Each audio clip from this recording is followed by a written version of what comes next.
Yeah, I think one of those. Somebody gets.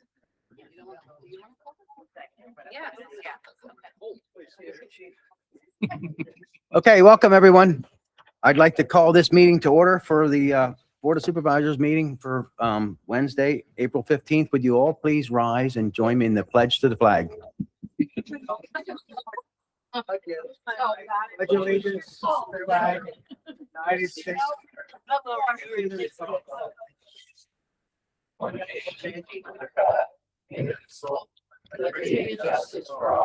Thank you. That's right. That better be one and done. Okay, welcome all for coming. If I could have some quiet so you can hear what I'm saying. I'd like to welcome everybody, and I would like to say the first thing on the agenda is public comment on agenda items. Now, if it has to do with the hearing, could you hold that until the hearing and then that can be done? Moving forward with that, is there any public comment on any of the other agenda items?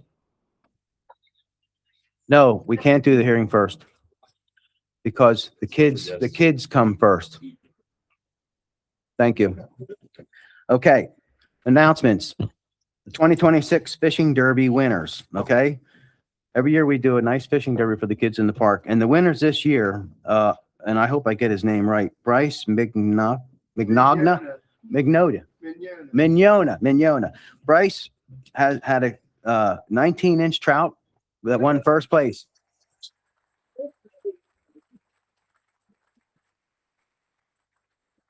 And then it's Nyla Benoit. Is that right? Okay, Nyla had an 18-inch trout.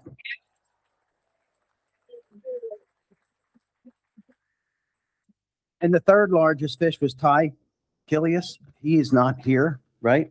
He could not make it, but his trout was 16 3/4 inches. So I want to thank them all. And now we'll get a picture with the kids.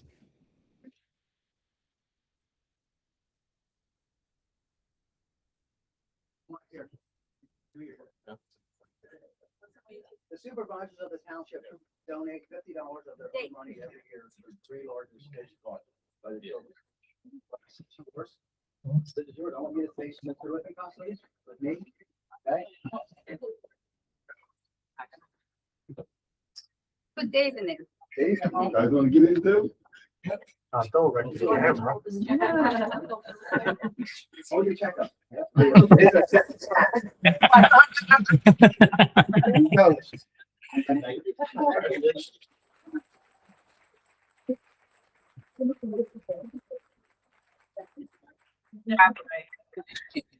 got 50 bucks, I can walk up. Nice bird. Absolutely.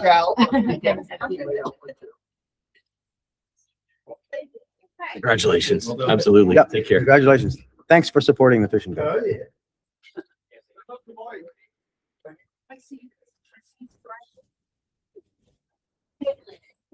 All right, can you hear me back there? Okay, thank you. All right, next on the agenda is the consent agenda. The March 18th meeting minutes, the wind plan review status, escrow vouchers, release of vouchers, action on plans about to expire, emergency service report, building and zoning, building permit, public works reports, and Mr. Lippincott, I'll ask you, I was going to say, can I ask you to read the treasury report for me, please? Thank you, Mr. Chairman.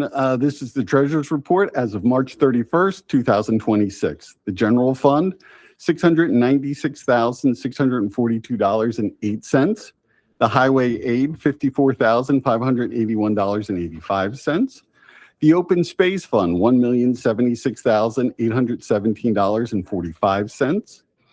The Park Fund, $90,888.26. The Equipment Fund, $17,963. Highway Capital, $151.70. The Street Light, $38,346.35. The General Fund Reserve, $531,915.48. The open space Manderfield, $41,436.27. The sewage maintenance fund, $227,159.32. The stormwater fund, $1,587.28. And the escrow funds, $961,492.75. Okay, thank you. Any questions from my fellow supervisors, concerns, No question. amendments? Nope. No, Okay. Everything, I'm okay with it. I'll entertain a motion for approval on the consent agenda as presented. I'll make that motion. Okay, motion's been made. Second? I will second that. Second it. All of those signify by saying aye. Aye, ayes have it.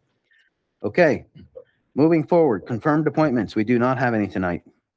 Committee reports. Next on the committee report, first up there is Planning Commission report. Is Chris Durstein? Yes, he is. How you doing, Mr. Durstein? We're doing well. How are you? Good. How's it feel?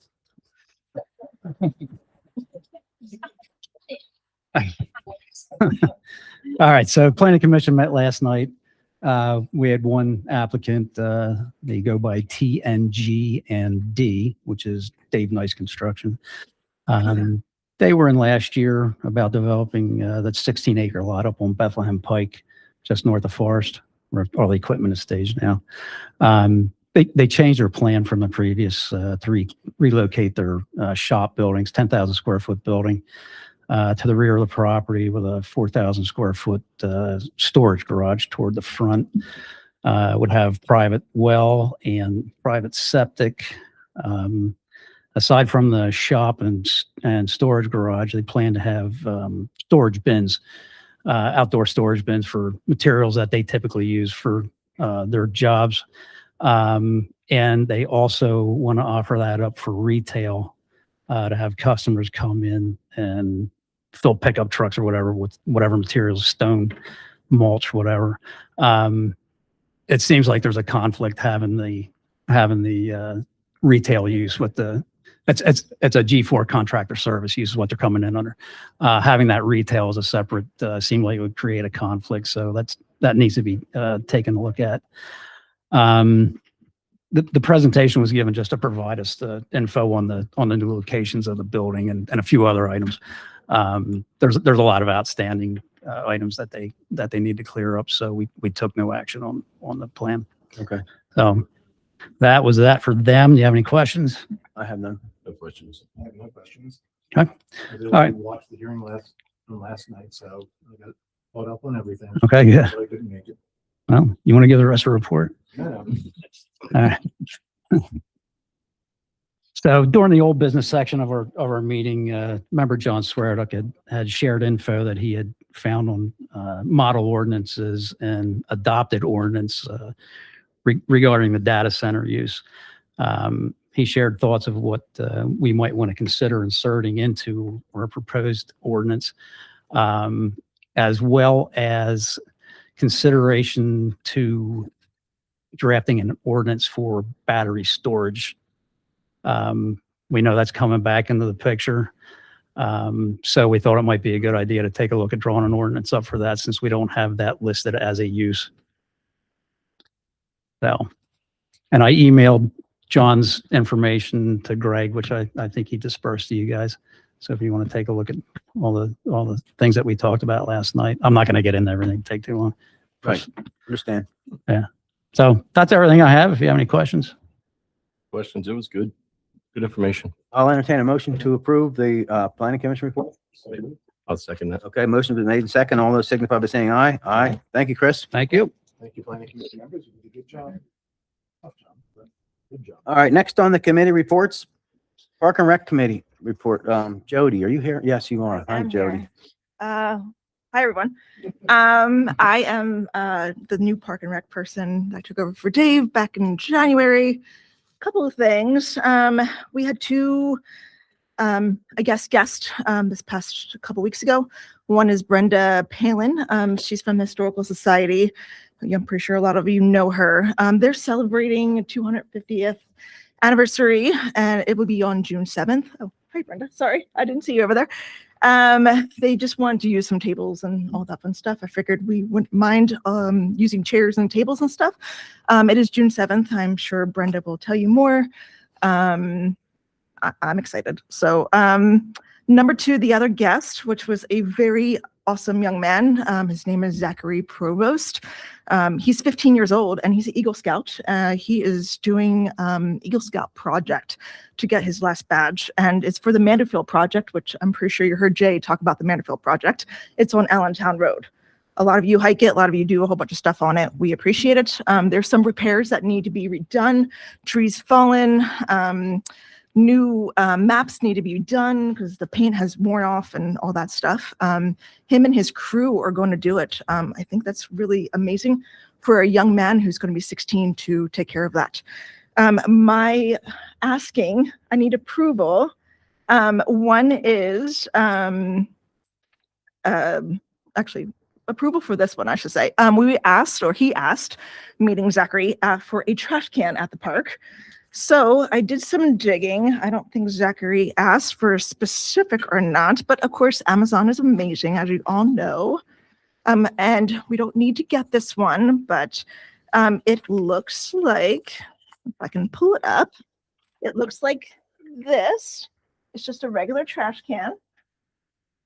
One you see at like the parks and the malls and all that stuff. It's about 78 pounds.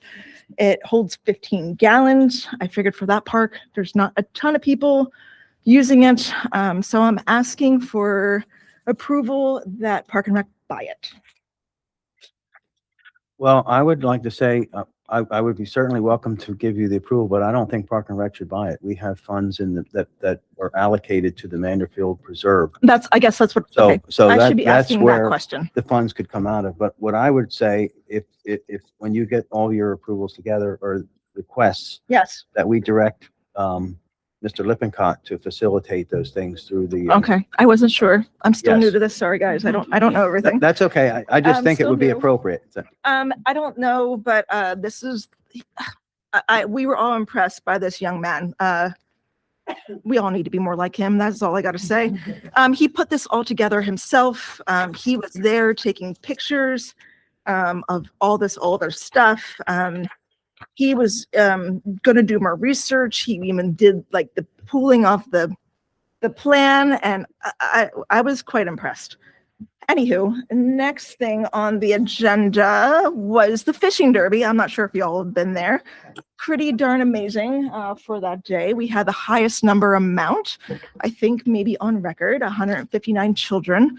We ran out of everything. So to who came and the support, we are so happy that you all came out. As you all know, community is huge, and that's first off why we're here, right?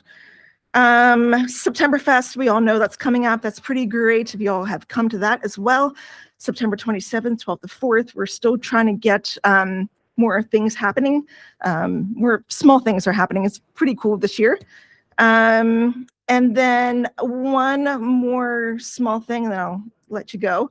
By the, if I say it's wrong, because I am terrible about saying things, the Petit sign. Thank you. We would like a tree there. I want to know, we are still looking for different options, but I want to know if we could honor that family and put a tree there. Well, Okay, am I doing this wrong again? Go nope, ahead. nope, you're making a request. Yes. You're making a request, but it should be looked at a little bit further in detail because we already have the sign there, the railroad crossing sign. Yes. With the honoring Mr. Petty.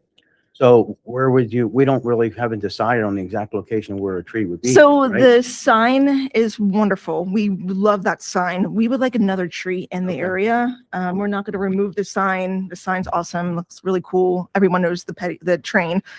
We would like to add another tree to the area to make it more shady. Okay. We're, as you all know, we're trying to fill in more tree areas. Can we like try and nail down a location?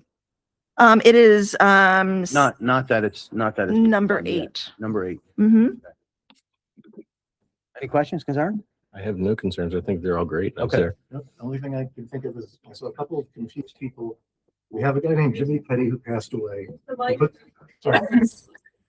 In case anybody's confused, we had a local guy named Jimmy Petty who took a Jeep CJ7 and a bunch of golf carts and made it into a life-size Thomas the Oh, Tank, Yes, I didn't explain. which drives around for Septemberfest and takes all the kids on a ride. After he passed away, we have a sign honoring him for all the years of working on this. Sorry, I just said a train. I didn't say anything else. No, you did a good job, Jody. So, the request that you asked for, Yes, can I have a motion I will to, make a motion. okay, motion's been made. I thank will you. second. Second, all those signify by saying aye. Thank you. Ayes have it. Thank you. Thank you. Very good. Now, Jody, before you leave, I would just like to say, from me personally, as well as Dave and Hal, I'm sure, thank you so much for the effort that the Park and Rec Committee put into this fishing derby. It truly was amazing to do what you did and have that many kids there. And to all the families, my passion was to try to keep kids involved in the outdoors. And this is truly being successful by doing this. And to all the businesses that donated the funds to buy the fish, to the butcher shops that donated the hot dogs for free, Barringer's and Frederick's Meats. If any of you know those two places, patronize them. Thank you very much. Absolutely. I just want to say I am the one on Facebook, like all the putting out on Facebook. That's me. So if you guys have any questions, I try to answer them. So thank you. Thank you, guys. Thank Okay. you, Jody.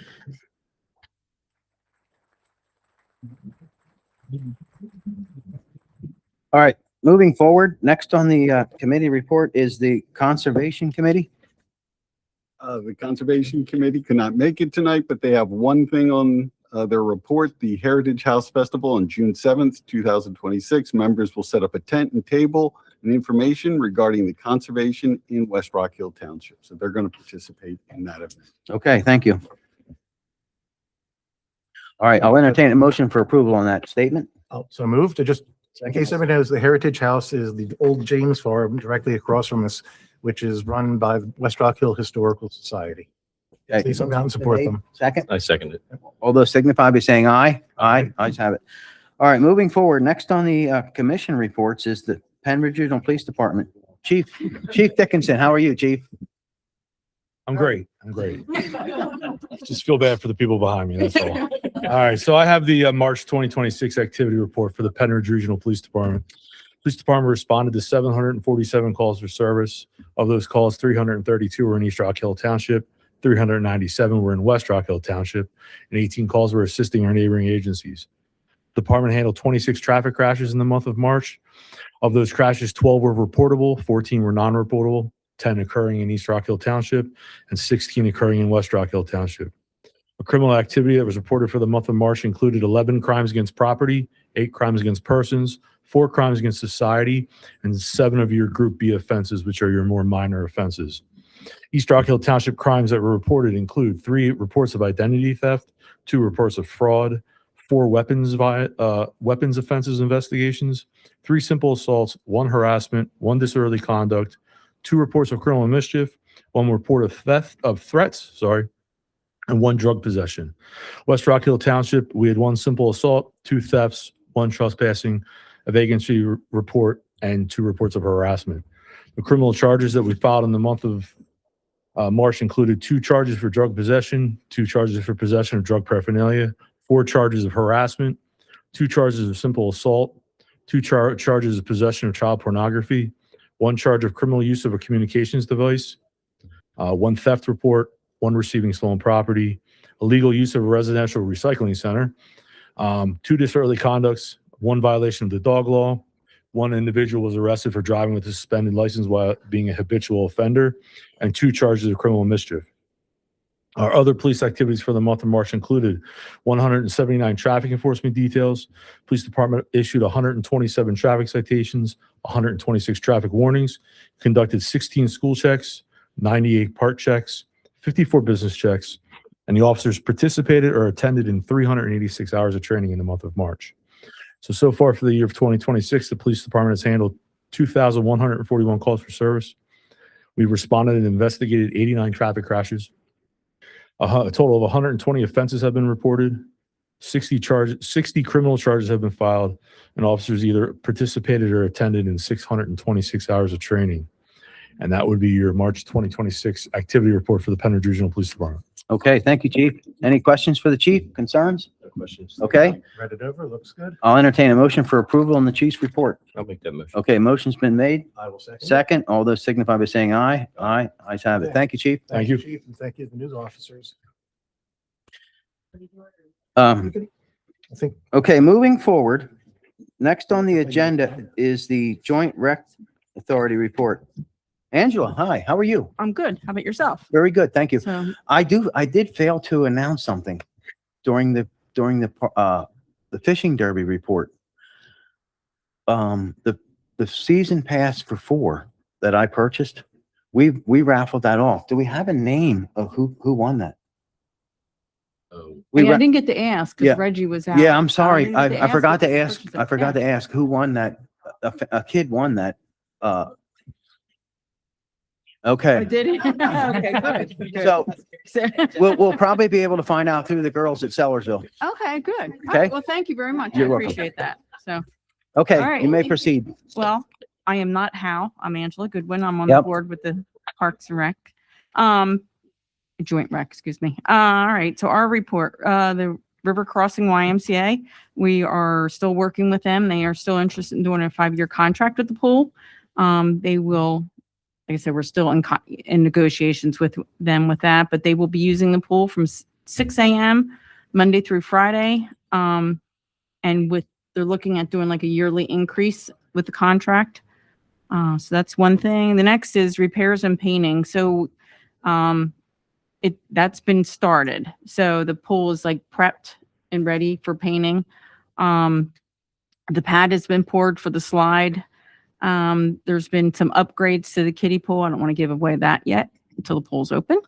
And the slide has been delivered. I did mention in here that it's starting assembly, but it will not start until Tuesday, because the representative for the slide has to come out and review it with Dave when he goes to install it. Okay. Next is the hiring of the staff. So all lifeguards and managers have been hired currently. We are looking for one more front desk person because we decided to hire front desk people. So we're looking for one more person for that. Otherwise we are good there.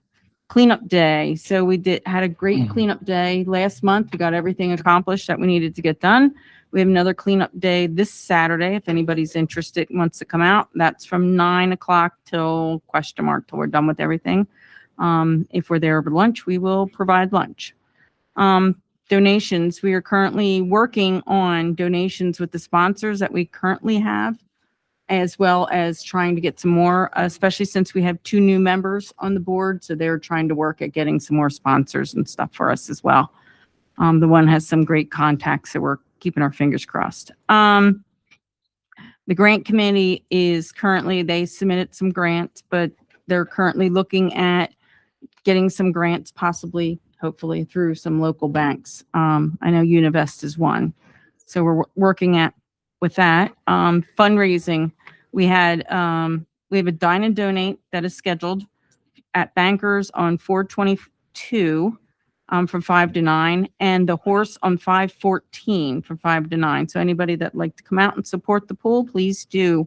We could use all the help we could. The Celtic Fest, we earned $769. It was a little bit of a chilly and very windy day that day.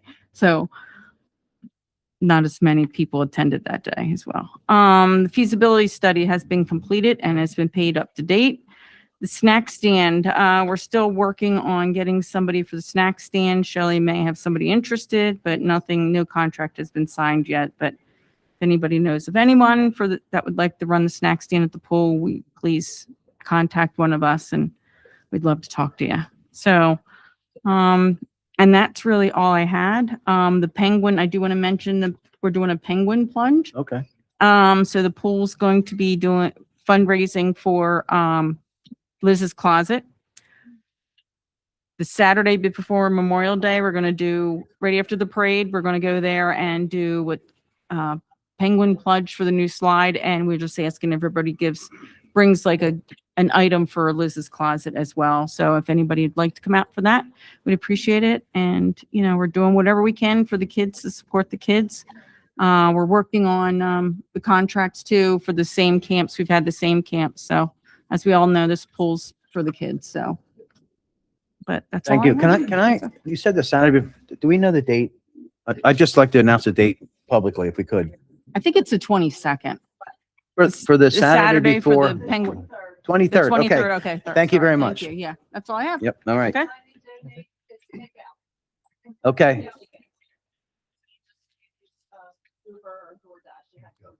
okay, thank you. All right, with that, I'll entertain a motion for approval. I did want to quickly add on that for Sellersville Borough, we have two new members, which is Kara Forbes and Zach Campbell.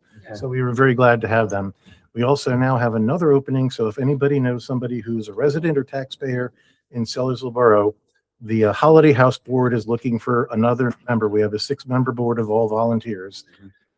So if anybody knows somebody in Sellersville, taxpayer, resident, we still have another opening on the board. Many hands makes light work. I'd also like to ask, please, for these. If the reason you got to do this, Angela, is because the people, they can't hear the people that are watching this. I forgot to ask you if you could please release the budgeted funds for the pool because we had the work done and we need to get everybody paid up to date. So You have funds. You have funds. We gave you 290,000. Use I those get funds. that, but we also budgeted, the township budgeted the money for the pool as well. We weren't told that you were giving us that money and we're not going to give us the yearly money. We were trying to save that money for grants to keep the pool for updates and stuff for the pool. So, I mean, all of us residents know you budgeted for that. We'd like to have funds for the pool. No comment on that. Okay. Thank you. All right. Thank you. Okay, moving forward. Actually, did I make or ask for a motion for approval? You did, and then I think I had. Okay, you I would stopped. make a motion if I didn't. Okay, motion's been made. Second. All those signify by saying aye. Ayes have it. All right, moving forward. Next on the agenda is the tax collector's report.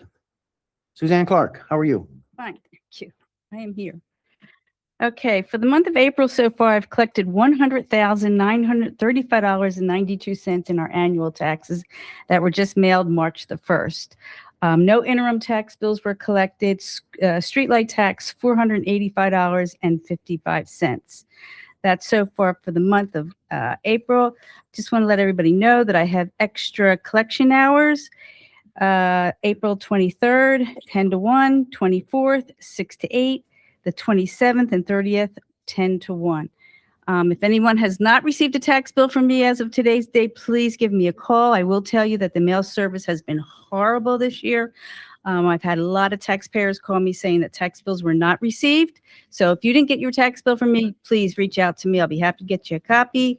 I do accept postmarks for the end of the month. So as long as it is hand stamped, at least by the postal department, you must go in, you must talk to the post clerk and say, please hand stamp this. It will not automatically be hand stamped. The mailing system has changed. No longer when you drop something off at the post office is it postmarked that date. Goes to Philadelphia. It may take 2 days to get down there. That date gets put on when it hits Philadelphia. So please keep that in mind. If you're going to wait to the last day, please walk into the post office or kindly come into the township building. If I'm not here, you can always slip it in my door. There is a box outside the building. You can always drop it off. They are accepted to the last day of the month. And that's it. Thank you for the report. Any questions for Suzanne? No question. Okay, I'll entertain a motion for approval of the tax collector's report. So made. Okay, motion's been made and second. All those signify by saying aye. Aye. All right, ayes have it. Thank you. All right, next on the agenda, engineers report, Mr. Steve Balla. Thank you, Mr. Chairman. We have no items on the agenda for tonight, so unless you have any questions, I don't have a report. I don't have any questions. Thank you. No questions here. Okay, very good. Thanks. All right, moving forward, solicitor report. Before we do that, I just want to I want to make sure that people are clear on what we're going to be doing as far as this hearing. Anyone that came here thinking that we approved a data center that is not what this hearing is about. This hearing is to talk about and adopt an ordinance to protect the township for data centers that do come in or do apply. That's what this hearing is about. And I just want to make sure that everybody understands that because there seems to be a whole lot of people here for a normal adopting of an ordinance. But anyway, just that being said, we're still moving forward. Okay.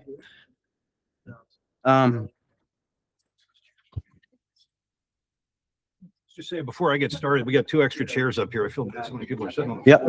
Anybody want a chair? Here, but All right. That being said, I'll turn the meeting over to the solicitor report, Mr. Keatley. Thank you, Mr. Kaiser. Okay. So as Mr. Kaiser stated, the Board of Supervisors is now going to, yes, sorry about that. Get as close as I can on the microphone. And you guys at the doorway, just make sure you repeat everything I say to everybody outside. So the Board of Supervisors is now going to call to order a hearing on a proposed zoning ordinance amendment that is being considered this evening by the board, which would define data centers, regulate where they can be placed, and establish what procedures and rules they need to follow. But before we start the hearing, I did want to make some preliminary remarks that sort of echo what Mr. Chairman, Mr. Kaiser said. Just to clarify why we're here tonight and what we're not here tonight for. There is no data center proposed. There is no proposed data center. There's no application for a data center anywhere in the township pending right now. There never has been an application for a data center or a proposal for a data center anywhere in this township, not at 215 Cat Hill Road, not anywhere in the township. If I think some people might be thinking of a presentation that was brought to the township last year by a developer, but that was purely informational. They had never submitted any formal application. I don't know what their motivations in doing that were, but maybe it was to take the temperature of the township to see if it would be welcome in this area. I don't know what their motivations were, but they have never submitted or even pursued anything in the way of an application. So nothing's going on at 215 Cat Hill Road or anywhere in the township as far as data centers go. So hopefully that's some welcome news for some of you. So tonight is to establish restrictions so that if there is an application to build a data center, there will be a significant set of rules to follow for those data center applicants. Currently, the zoning ordinance does not have any regulations for data centers. It's completely silent on the issue. However, state law requires that every municipality, that's a township, a borough, or a city in this state, every township, borough, or city in this state has to provide for every possible use at some place in the township. Doesn't have to be everywhere in the township. You just need to provide for somewhere in the township. So that's why you'll see things like golf course, airport, something you think is probably never going to come into the township. We need to provide for it because if we don't, we could be facing legal action from somebody who said your zoning ordinance is deficient. So if somebody has a new use that isn't provided for, like a data center, they can establish that use wherever they want and not be subject to any regulations. So if this proposed ordinance is adopted tonight or eventually, it becomes effective immediately.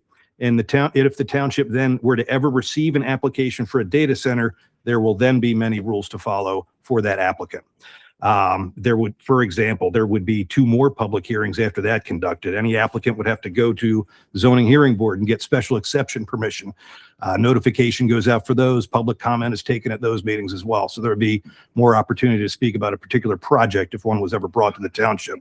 And then the second stage of that would be the Board of Supervisors would have a hearing on land development application because it's a non-residential use. They'd have to go through a process called land development. And that's another chance for the township to make sure that anybody doing development anywhere in the township is doing right by the township and not going to adversely affect it. Comment is welcome at those hearings as well. So like I said, if there ever is a proposal for a future data center, there will be plenty more opportunity for public comment and for input from the public. So back to really what my comments about tonight's hearing. Notice of this hearing tonight was properly advertised and was published in the Intelligencer newspaper, as well as their online edition on February 24th, March 18th, and April 1st. We wanted to advertise it 3 times just to go above and beyond what's required. We only need to advertise it twice, but we want to make sure everybody was aware of the hearing. It was also sent to the Bucks County Law Library where it was filed for and available for inspection as required by state law. And the ordinance was introduced at the February meeting of the Board of Supervisors and was immediately advertised and sent to the Bucks County Planning Commission and the West Rock Hill Township Planning Commission for their review comments, which have at this point been received. This hearing is your chance to let the Board of Supervisors know what you think about the ordinance, or the proposed ordinance rather. There is no stenographer here, so but anybody who wishes to provide any input should identify themselves by name and address. And if you don't like to provide your address, just state the street name or the neighborhood that you live in. Speak slowly, clearly, and only one at a time. You have to be a resident or a taxpayer of the township or have some other connection to the township that shows you have a legitimate interest in the outcome of the hearing. Comments must be relevant and are limited to 2.5 minutes each. And of course, disorderly, disruptive, or off-topic commentary cannot be accepted. So at the conclusion of this hearing, the Board of Supervisors then can take action in several ways. First, they could decline to adopt the ordinance in any form. Second, they could adopt the ordinance as it currently exists, which can then be amended at any time in the future to fine tune it, tweak it, make it better. Or the third, it would be that directing changes be made to the current version of the ordinance before adopting it, but that would require us to re-advertise the amended ordinance for another hearing in the future, and there would be nothing in effect until that time. So we have received comments and feedback from the West Rock Hill Township Planning Commission at last month's Board of Supervisors meeting. Mr. Durstein made a good presentation on the discussion that had occurred at the Township Planning Commission, and they recommended certain changes that I'll just summarize, like closed loop systems for coolant, fan-cooled systems, no heated discharge. There were questions about whether we could mandate solar panels, suggesting increasing minimum lot size from 25 to 35 acres, clarifying how to define building height, recycling of energy, heat recovery generation, I think was the term used, and take another look at decommissioning solar panels versus fuel storage tanks. There were some comments about adding provisions for emergency generators and setbacks relating to generators and fuel storage relating to the generators that we could consider incorporating. There was a suggested addition of a definition for a data center electrical substation, which may be prudent to add. There's a suggestion that we require any applicant to provide written verification from the electric company who would provide service to the property, verifying basically that they have the capacity to serve the project and that it would not adversely impact any other properties anywhere. And additional landscape screening was also suggested. We received comment from the Bucks County Planning Commission. They recommended simply to approve the ordinance because it complies with the state law of municipalities planning code. And we've received various comment from members of the public in the form of some emails to the township that basically reiterate concerns about utilities and the impact on area utilities, environmental impact studies, noise, pollution of air and pollution of water, and things like loss of open space and agricultural land.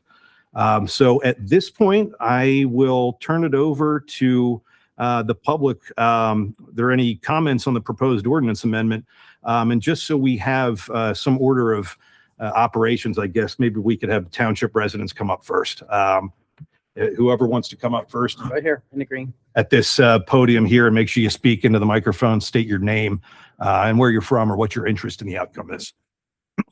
Good evening, everyone. My name is Michael Broder. I live at 907 Cat Hill Road. For those who may not be familiar with the area, my property is literally diagonal from Pyramid at the Cat Hill and Lonely Road intersections. So if you ever hear me yelling Nate or Dan, that's me yelling at my kids, which is quite often. With regards to the initial draft of the ordinances, I'd like to commend the people for putting this together. However, I would like to make subsequent recommendations for changes that protect this township. As it was I, during a township meeting planning 2 months ago, that initially brought up the concepts of protecting your resources, bait and switch, and understanding the different type of data centers. So I'm going to try to make this quick because I have way too many comments. First of all, if anybody doesn't get through their comments, and we're not Right. charging you for this time, you can always submit them to the Right. township, either me or the manager later. under section 18, under G18 data center D, you talk about sound tests being done toward ANSI test method. The test method in of itself is limited in nature. If for whatever reason during the presentation of the third party representing the data centers who identified 215 as a property for proposed data center, the proper methodology for testing would not be just one location, but in fact, a location away from the hill, the side of 309, in which the residents are in direct line of the sound that would be generated from there. ANSI in of itself is a very limited testing scheme. And in the pharmaceutical sector, it's been basically thrown out in some cases. So for those who don't know, I have a master's, postmaster's, Temple University School of Pharmacy. So the next item of consideration is for protection of the township of the utility review, section F, where it states a will serve letter from each public utility provider of electric, water, and sewer, and a written assessment by a certified professional in the field of engineering, technology, hydrology, and or utility design that there is sufficient capacity. I would like to propose the word independent professional within that section to be an independent reviewer of the proposed plan, because honestly, I don't think the local expertise rests within the local community, with respect. And I think it best protects the community. I also like to have you propose and define specifically an enterprise, a co-location, a cloud, a server data center, and an edge data center. Why? Because once those walls are built, you don't have visibility to the type of data center going into it and its needs. Its cooling needs, electrical or heating. You don't define these. You need to define these. Other communities do define these. You can put restrictions on the type of a data center coming in that best reflects what you have available to you right now and resources. We all know East Branch, Perkioma Creek, I've seen it low. We all know water's getting pumped in there. We also know on a couple of occasions, the intake for Philadelphia water system is right by Point Pleasant, which on a couple of occasions has been shut down because the water sailing line come up. That shuts down, that goes down. I can walk across there with dry feet. Just a heads up. There's also no specific requirements of the water treatment of the facility. No water-based closed system can be maintained without chemical treatment. 2.5 minutes are up. Okay, so. Can I add something there for you, sir? Whatever you didn't get through, I want you to submit to the manager, to I'll the, put to it the, all in writing. yes, yes. And I'm saying that to everybody. I want to make sure you're all clear on that. Whatever you don't get accomplished in your 2.5 minutes, make sure that you get it to the township's office and we will review that. This whole process is to protect all of us. Okay? Okay. Township resident? Yes, you're next.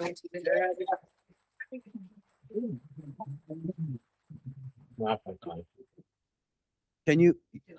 Yeah, I'll accept that. I'll accept that.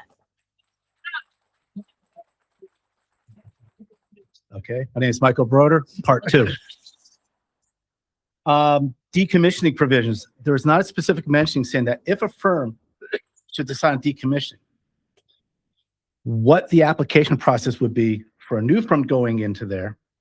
I just have to go through the whole process again, because as I said before, not knowing what could be going in there, or for a firm that goes bankrupt, you better have an escrow account set up. Just not to change subject, glide path proposed when it talks about an escrow account, but I don't hear about the details about increased monies going there from the firm when to go into there. That would be a concept that would be applied here to protect you guys as well. Because you don't know what's going in there. The costs today are going to be much different 5-10 years from now. Just a heads up. And you might define those conditions for reapplying and setting up the escrow. Also under section, okay, here under, I don't know, way down here, about the section about any form of on-site energy generation, including power, solar. There's an approval by the fire chief of the company. It's my understanding that when you have the provision in place here about should there be excess generation being created from a substation possibly on site, that power is to be entered into the grid. The problem with that is you don't have a provision under section F talking about transmission hookups for large-scale projects requiring approval from the regional grid operator, which here in our is PJM interconnector. And that is information that's available on the web for the Lehigh, because they have the same argument, and there's also a legal firm that's actually shaping up the fight for protected data centers. Just a heads up. I also like to recommend this commission hold off until is verified that in the Commonwealth of Pennsylvania, there's a Pennsylvania Senate proposing a moratorium on AI development, just like in an analogous matter of Ohio has issued a memorandum on an 88-0 vote. I think while you do have the proposal in place, it is behoove of us to at least see what comes out of maybe Ohio or coming out of the state of Pennsylvania, because as we all know, depending upon your political interest, there's going to be a race. These places are being put into place here for a reason quickly. And it's not because they want the money now. They see the legal ramifications coming along down the line. Okay. There is no specific height restriction with regards to the so-called data generation subunits, if you will. It's not the buildings, but say initial concept from 215 was there'd be a power substation. No height restrictions on that. I don't understand why you don't have that specifically called out and defined there. I also have a question about the height restrictions. Does that account for the solar panels that you want to be placed on top? Should that be a provision in place? If so, all those plans need to be submitted up front. Just in that part, I don't see that clearly spelled out in here. 2.5 minutes are up. Okay.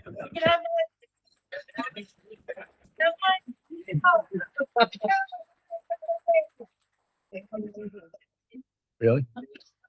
Hold it. Please. What? Is there another West Rock Hill resident that would like to? Okay. You want to allow him, okay. You can have her 2.5 minutes.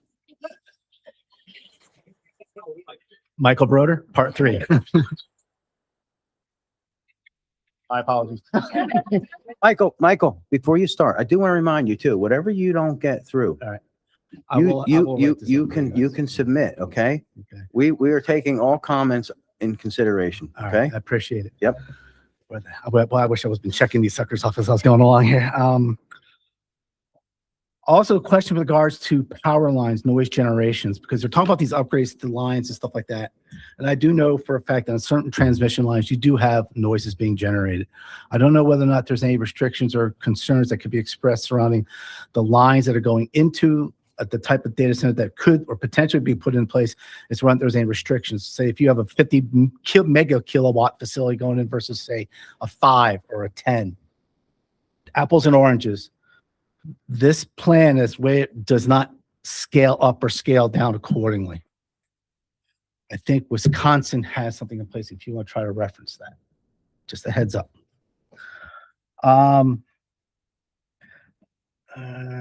Also, with regards to, there's a provision in place about the utility itself having to build in provisions for meeting energy demands. And I know a couple meetings back on the township planning zoning, I raised the questions about if I have to have an energy demand and I only meet the requirement of just what the community is, it does not lead to community growth. There needs to be a percentage excess provided to allow for growth in the community. Why? Because you have how many condominiums and condos going up on Ridge? And we have, who knows what's going on down the road with Wawa and everything like that in my area. So more traffic lights, more energy needs. Anyway, also, all right, I have to reread that message here. I like to have verification. Where's the 100,000 gallons per day coming out of from the Delaware River Basin Commission? Is that just a general recommendation, or is that based upon the actual input of water at the low points of time for each branch of the Perkiomen Creek? That's my question. That's a DRBC regulation. Right. But does that apply to a tributary such as that, or is that coming from the Delaware River? It's any surface water or groundwater. So I think that it covers any county that's adjacent to the Delaware River. Right. Any surface water or groundwater withdrawals of 100,000 gallons or more. That's my understanding. Right. And this 100,000 gallons or more from the well or from a water source? From where? Is the public water, my understanding, this is coming from, I don't know what the excess capacity is you're building for yourselves for that. Again, townhouses need water. Where are you at? Again, future growth. That's what you guys want. Tax money. With regards to the water cooling system itself, just a reminder again, there's no such thing as a water only system. They all need chemicals. I want to know what the restrictions are for flushing that system out and where. Are they allowed to disclose that to Your time is up. I'm sorry. But you certainly can submit those questions to him, okay?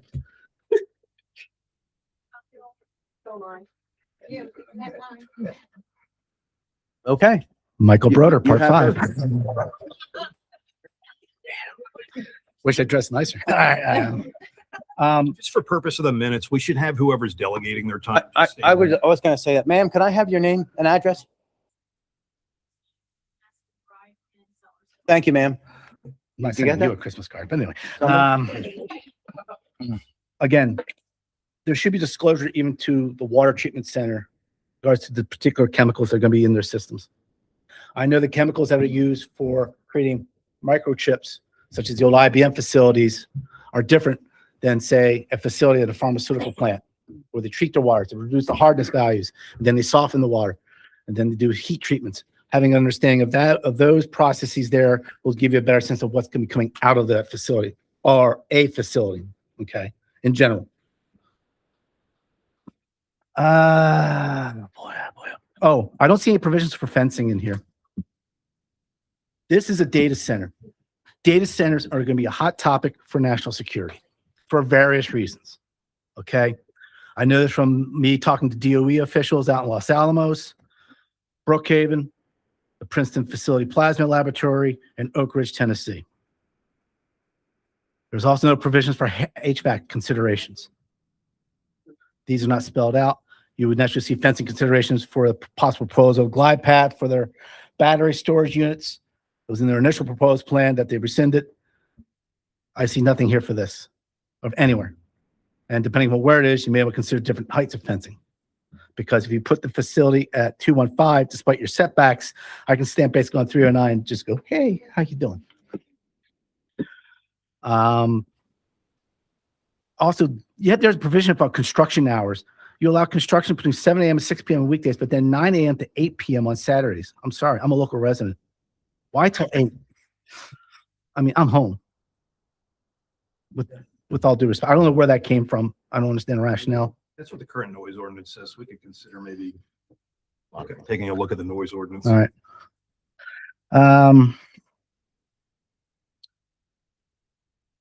Okay, yeah, again, I mentioned about these solar power units on top of a building. Must be within 35 feet, or can they go however beyond 35 feet of the main building structure?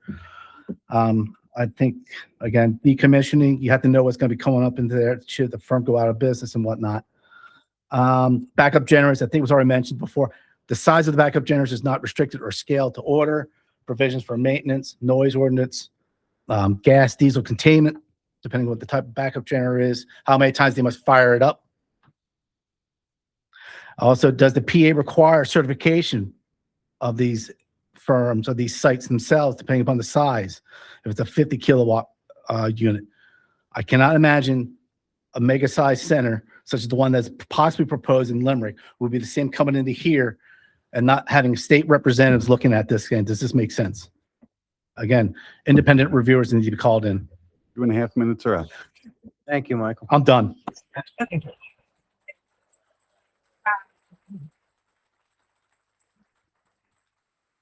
Thank you for your comments. My next show is at 8:30. Yes, you got our first Lord of the Rings trilogy award. Okay, another West Rock Hill resident. Yes, sir, right here.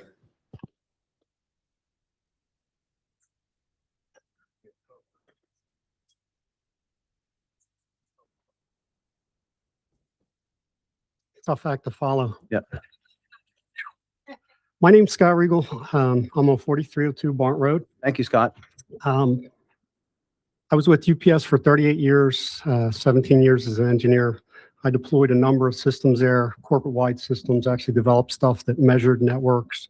I have a recycle business in Solderton, going on 12 years. We recycle end-of-life electronics. So I'm very familiar with just electronics and technology in general. And if I know anything about technology, it changes every 3 years. And it becomes obsolete every 3 years. And it comes into play because, you know, when I think about our township, when I think about West Rock Hill, it's beautiful. I love West Rock Hill. I mean, you guys talk about conservation, and I mean, my kids grew up here. I've been here for going on 23 years. There's so many things that I love, and part of that is the environment. And so when knowing all the things that I know about technology, it's kind of funny because I started researching yesterday using AI. And even just sitting here on my phone, I used AI. But here's the funny thing. Right now, and I'm not sure what it's going to be used for eventually, but there's a version of all of these things, ChatGPT, it's actually called LM, but you can put it on a USB and you can run it off your laptop. It doesn't have to go to 100 megawatt facility. 100 megawatt facility uses 1 million gallons of water a day. 20%, roughly 20 to 30% is wastewater. So that's 200 to 300,000 gallons. So to just put that into perspective, 1 million gallons a day is 10 to 15,000 residents, or roughly 2,600 homes. I believe we have 2,680 homes in West Rock Hill. So the challenge is, and it's funny because if you go to build, there's all these, and they're good ordinances about water runoff. And so my first question is, where the heck is 1 million gallons a day coming from? And how is that not going to deplete, even if there's large aquifers? How's that not going to, and then if you deplete the aquifer, just like they did in California with the almond growing, the ground starts sinking. I know we got a lot of rock here, but these are things to consider. In that wastewater, and I apologize, there's a number of topics here, but in that wastewater, there's key contaminants, chemical discharges, nitrate pollution, thermal pollution, and it all depends on the type of facility. If it's an evaporation facility, this is going to happen, and they do have to treat it with chemicals to make sure that they're taking care of it. But the question is, where does 200 to 300,000 gallons go daily to get treated? 2.5 minutes are up. Shelley, address, please. Address. Thank you. Thank you. Okay. So you can see there's some huge challenges. And my biggest fear is that we move forward with something, or even across the US, you move forward with this, and then somebody turns around, it's on your phone. And you don't even need these data centers because the technology will change, it will evolve. I used to deploy a number of projects, and I say there's things we don't know. All the best laid plans fail at first point of contact. So once these things go in, there's things we just don't know. We don't know about the impacts, and there is light, noise, air pollution. There's actually a study, this is from Columbus, Ohio. This is NBC. Emissions from data centers can cause breathing issues and premature deaths for those living nearby. And again, you can just cite some of this stuff. Just look on YouTube and just look for, I live near a data center. Now the power is going to be a huge deal too. I know it's close to the substation. I know they're expanding the substation on Jesmont, but the average electricity, again, for a 100 megawatt data center is the equivalent of 75,000 homes. 75,000. So just take that. And so we are actually part of, I apologize. Jesus. We are part of PJM, yes. So, which is an interconnection wholesale electricity market. And so what that means is the bottom line is they sell off electricity. And it's pretty simple. If there is demand, then prices are going to go up. If there's an excess, prices go down. If we put in a facility that's consuming 70, think about that. We have 2,600 homes, and this site will consume the equivalent of 75,000 homes. So there are horror stories about electricity going up in Virginia, Maryland, for instance, over the course of 3 years, 270%. There's some others where it's like 20 to 80%, but that's coming because of how it's set up and we're part of this interconnection. So there's a number of things that we really need to consider. And I think the biggest challenge is just the fact that we could turn around and this technology, this approach could change on a dime. And that doesn't mean anything to anybody that has enough money to pay for one of these things.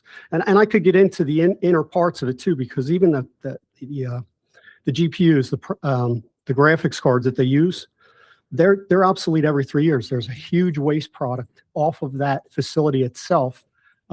So regardless, the best thing about West Rock Hill is the community and the country, and it's beautiful out here. And I don't know how we end up.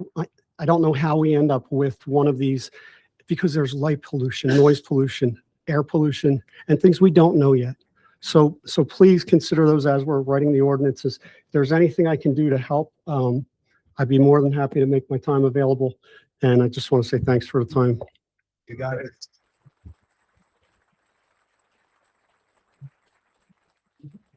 Okay, another West Rock Hill. Yes, ma'am, right here. Yep. The floor is yours.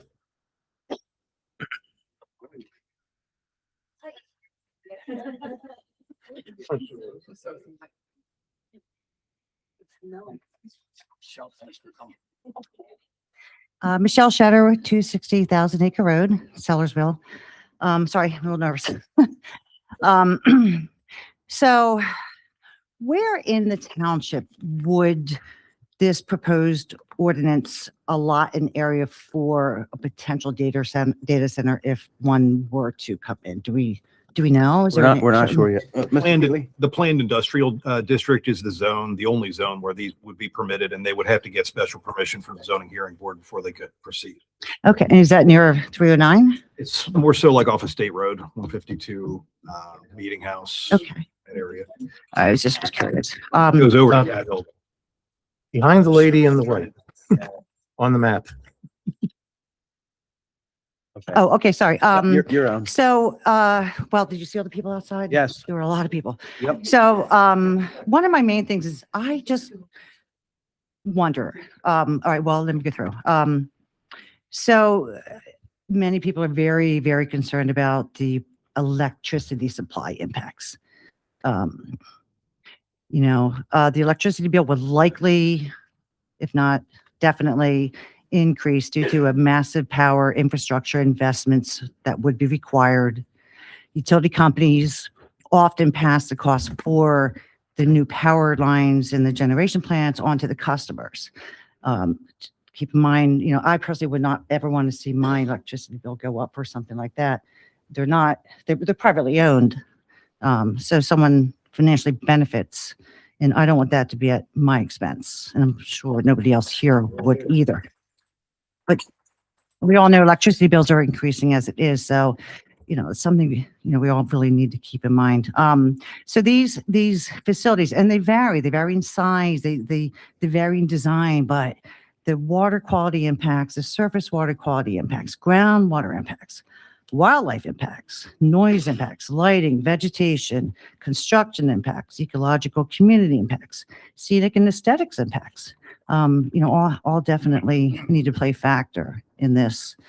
But what concerns me most is the massive consumption of water. Some facilities use up to 300 gallons a day on average. That's equal to 100,000 homes. The large facilities drain up to 5 million gallons per day, often in water-stressed regions. The evaporative cooling techniques, can't read my writing.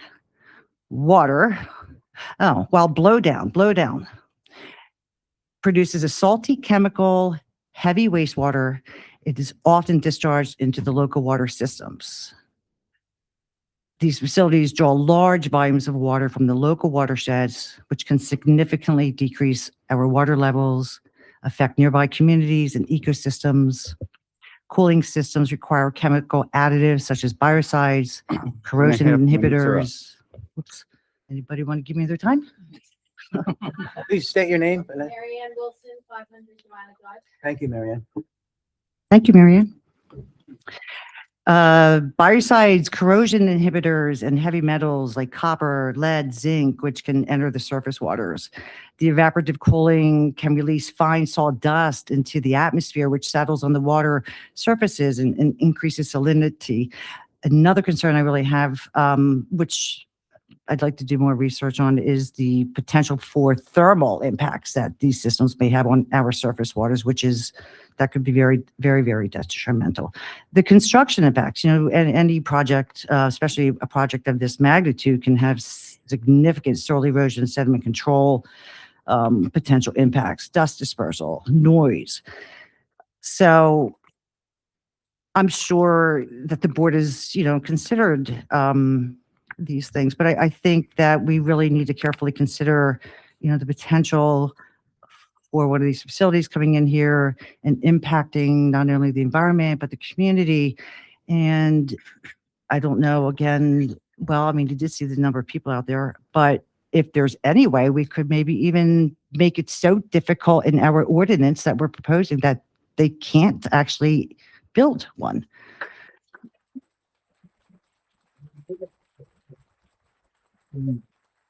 That's it. I'm done. Thank you. All right, yep. Okay, next, yes, ma'am, right back here. Okay. So can I ask you your name and address, please?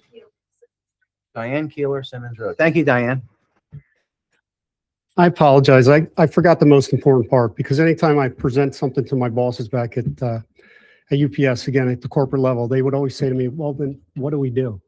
What's a solution if we can't do this? And they were tough cookies. So my proposal is a 100 megawatt data center would probably bring in about $2 million in revenue a year. And I'm kind of, again, using AI to get that figure. That's equivalent to roughly 475 homes. So my solution is let's try to get 475 new homes in West Rock Hill Township instead of a data center. And it's going to be much better for all of us that look at this as a community.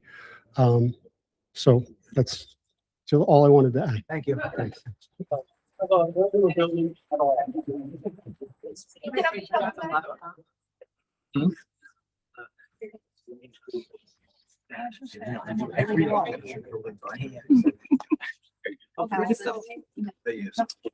Name and address, please. Lauren Yard, Camp Rock Hill Road.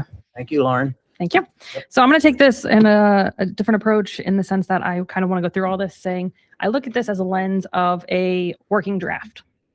Some suggestions that I have and questions that I have would be more along the lines of this feels a little bit incomplete in understanding. I have too many questions of why and numbers that seem a lot too low. So looking at this from that lens, I certainly appreciate everyone else who's already spoken. Use those as jumping off points, as little concerns that you guys can use to translate into. I'd ask more information, more bullet points, more subsections included. Flesh it out a bit more. Some of the specific areas that I would have these kind of why or how questions that I'd like you to look at a little bit further is in the section on sound. When we have the mention of periodic testing, why is it periodic testing of sound? Why are they exempt really? If they pass the test, they create similar or more noise nuisances in the future. Can it be expanded out for a more continuous look at sound testing? Also doing sound testing not only during the day, but overnight hours as well. In the community, we're here day and night. So let's make sure that any businesses that would be coming in would be required to be within limits at all hours. When we're looking at off-street loading docks, how can we make this ordinance work for the township so that we benefit on our town's roadways as well? If we're gonna have increased road consumption, that's really degrading our road quality, causing traffic and emissions. What can they bring to the table as well as being a more prominent part of the township? When we look at the water consumption, certainly water being a finite resource, I think looking at the 30-day average isn't enough for just the proof. From the numbers perspective, I didn't read into the background of that, but I'd like to ask for a little bit more to go into that. How frequently must proof be made as terms of the thresholds produced and increasing that threshold amount significantly, as other folks had mentioned. Also, I don't see anything in here identifying how we stop a data center if they go over that threshold in the future. Moving on to environmental impacts, looking at protection of water, soil, remediation efforts for any chemical, hazardous waste, or other dangerous materials in the water. I don't see that in there. I'd like to ask for that to be looked into and added in.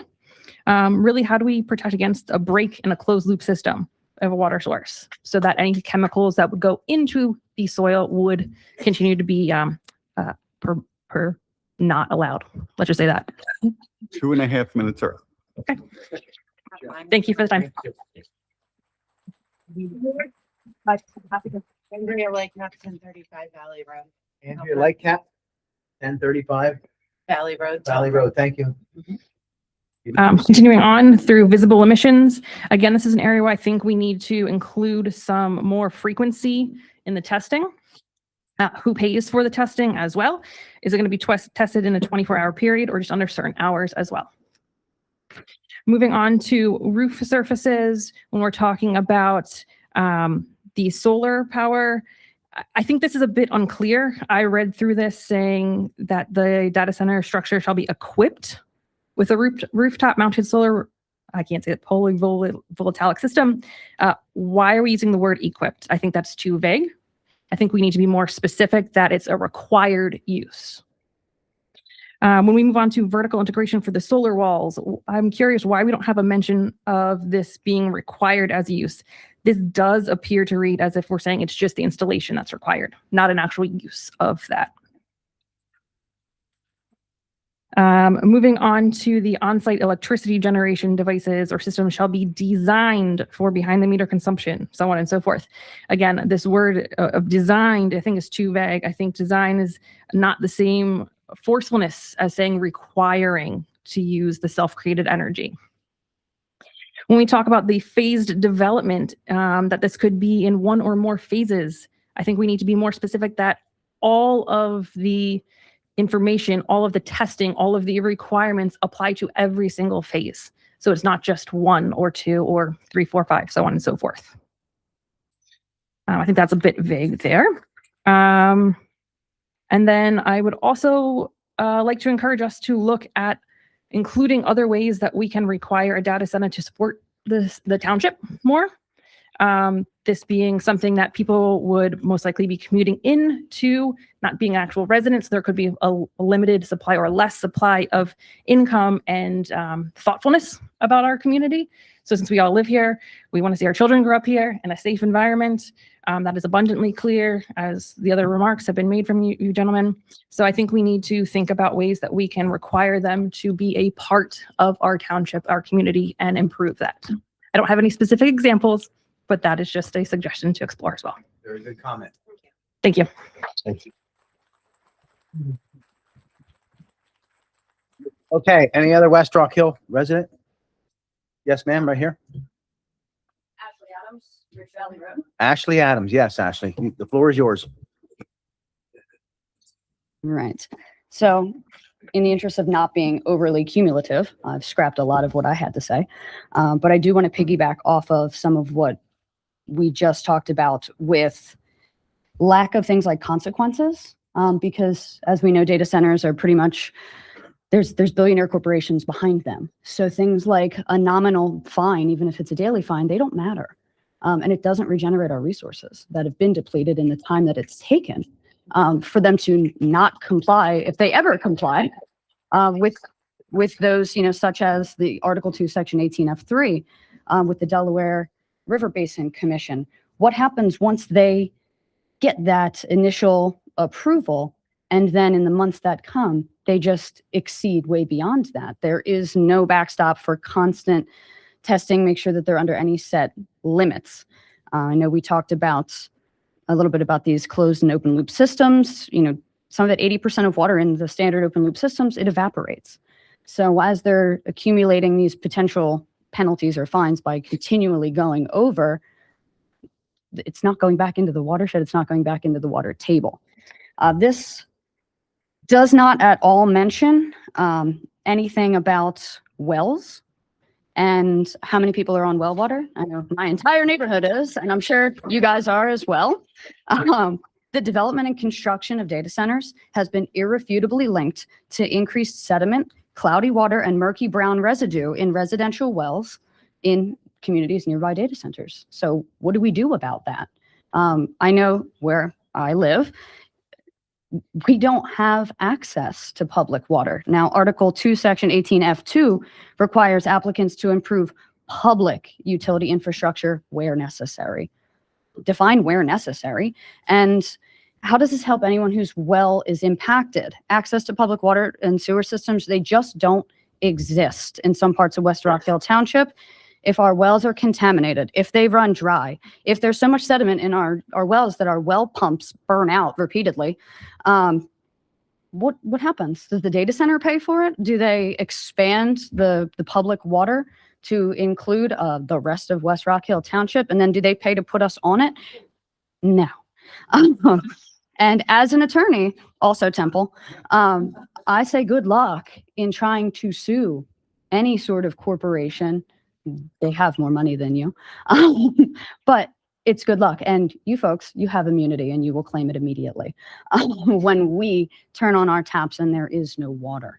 So I think that these articles are not where they need to be to proceed. Even if we say we can amend them later, again, as a lawyer, I know how that works. Maybe it happens, maybe it doesn't. Now, I also want to address before I get to things like the solar regulations. Babe, give me your 2 minutes. Thank you, Chris. All right. So I do also want to speak on the applications for data centers because across the country, data centers are being built in a shroud of secrecy. Non-disclosure agreements are effectively gagging local officials. So, because in the name of trade secrets, it's our trade secrets, you can't disclose them, they can't be welcome for public comment, and no matter what you guys may say, you can't guarantee it if there is a non-disclosure agreement, which this is incredibly common. They're already instituted, this has happened. Data centers then go up and we don't know about it. We might know that something's being constructed, but we don't know much else. So maybe we put something in there. No NDAs, no signature of NDAs. If someone wants you to sign an NDA, it's a non-starter. It's a non-starter. And lastly, I just really want to talk a little bit about similarly the electricity, because it's going to have a disparate impact on the electric rates. Since we moved in about a year ago next week, our electric rates have already gone up. And right now, the PAPUC is investigating due July 1st if our rates are going to go up again, because in a 6-month period, they wanted to raise it twice. PPL cites the increased usage. So this goes back to the same public infrastructure is we all have easements on our property for electric use. What happens when these go in and they need new high voltage lines? Are we going to eminent domain? Are we going to, start building these on people on these open lands that are owned by us? The easements already exist, and if not, they're very easy to get against our will. So they're things that we have to consider, and it does not, no matter what the usage, PPLs, they're going to raise our rates. They're going to. So there's nothing that addresses the data center. This was the draw on the grid before you moved in, and now this is the grid later. So where's the difference? It's passed off to us in increased rates because PPL, they're not working in conjunction, but it's direct benefit. And lastly, I just want to say, just don't, in drafting these, don't let us fall the way of fracking towns, because that's where this is going. Like, we moved into West Rock Hill. We're Lower County kids. We're Levittowners. We're not used to all this open air. We love it. And, we look at the website and we've got things like how to reduce your personal water consumption with your on-lot sewer disposal. Well, that's not going to matter. If it doesn't matter how many times I flush my toilet, if I've got a data center there that's just taking all the water for everybody, for the livestock, for our pets, for the kids, like for everything. So I think that this needs to be, I think this, for the fishing derby. I think this needs to go the extra mile, and we absolutely can make it so that this is not hospitable for them to move into. So thank you for your time.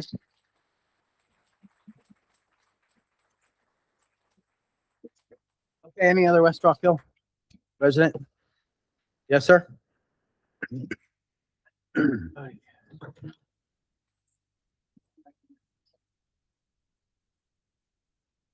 Good evening, everyone. Name and address, please. Hiram Rivera, 617 Cat Hill Road. Thank you, Hydra. You're very well. Floor is yours. All right. So everyone here has said some wonderful things. I mean, incredible things that just made my list a lot shorter. Okay. So I'm not going to beat the dead horse, rather. All right. We all have valid points. Okay. I'm going to share my personal reasons why I chose to live in West Rock Hill. I just celebrated 23 years with the Philadelphia Police Department. Okay. Thank you. 2 years as a firearms instructor. Okay. We deal with a lot of stress. When I looked for another place to live 6 years ago, I looked outside of the city of Philadelphia. What can it offer me and my family, given what I've seen in my years of service and continuing of service? This was the best choice. All right. Family value, how you treat your local police department. all right? How you treat your veterans, everything. I looked at everything, the crime stats, everything before I made a decision of bringing my family here, okay? Everything that makes West Rock Hill is slowly disappearing. Slowly disappearing. We're going to be like Allentown. We're going to be like Bethlehem in years to come. It's going to happen. It's going to happen. If we continue to allow all these developments, we have multiple warehouses. From my address, right outside 10 miles, local, we have multiple warehouses just being popped up everywhere, everywhere. And I'm not against development, but we need to do it right. We need to take to consideration a lot of things, just not the development aspect, but the people that live in these community, in our community. It's important that we continue to stand together just like we are today and continue to fight, because this is not going to be the only one. We were here, what, 2-3 years ago for another issue, right?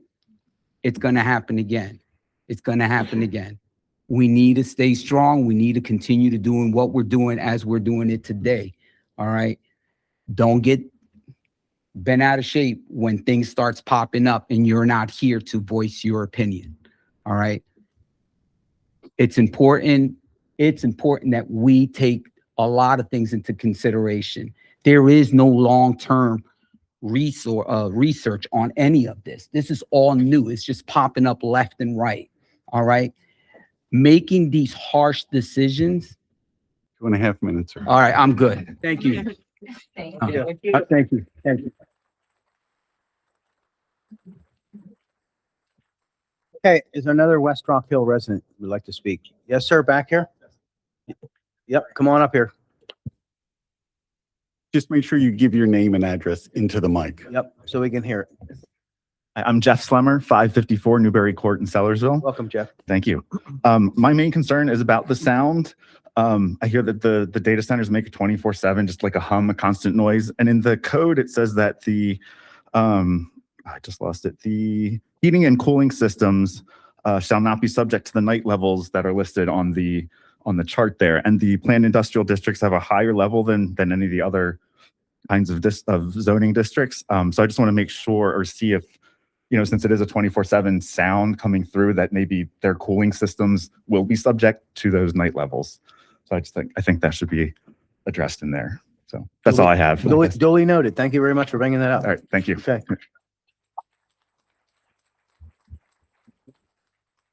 Okay, is there any other comment from West Rock Hill resident regarding this matter? Yeah. Telford shares power, sewer, and water. Could I speak? You may, ma'am. Come on up. Give me your name and address. Hold on, Kelly. Yep, right there. Callie Parker, 370 South Washington in Telford. Okay. I just have some concerns regarding like health and noise.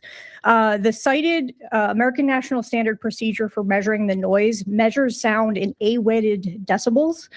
And data centers create noise in multiple frequencies, but especially low frequency. This sound has much larger wavelengths. It can bend around noise barriers and can be transmitted over much larger distances. In order to accurately measure low frequency noise and keep residents safe, C-weighted or linear measurements must be taken. There is a possibility that there's more noise than what you could measure according to what you have in that document. Especially because, you know, you said you would use a acoustic engineer who's qualified, but it doesn't matter how qualified he is if we force him to use the wrong tools to measure it. There's no frequency of testing listed to assure long-term compliance for noise. No requirement is stated within this proposed document that the noise test be performed at peak load or worst case scenario, such as when using the backup generators. So having these loopholes will mean that the data center could kind of choose when to test and say, hey, I certified it, and now they're done. in addition to setting better testing standards to catch that noise, either like a set schedule or an audit procedure or some sort of way to trigger a retest is needed in order to assure compliance for resident safety. I think someone mentioned testing during night as well. And data centers are more than capable of exceeding the 79 and 72 decibel maximums in the normal noise ordinances. So you want to make sure that you are testing, because they are more than capable of doing that, and they're more than capable of creating noise that is able to hurt people. According to OSHA, noises at 85 decibels after 8 hours are harmful, and 110 decibels are harmful just after 1/2 hour. So you really want to make sure, because they are capable of making that noise, that you take that into account and use that to set your setbacks, because there is a 6 decibel rule of acoustics. That means that if you double the space between the source of the noise and where you're taking the measurement, the sound only drops 6 decibels. So if you measure it at 150 from the noise, like you said for the parking setback, and they're creating the maximum 110, that means that the noise level would still be potentially harmful, 86 decibels at 2,400 feet away. So you need to use that to get this. 2.5 minutes are up. Yep. Right. Thank you. Okay, any other resident that would like to speak publicly? Yes, sir? Where do you live, sir? Well, come on up here. Yep, come on up here.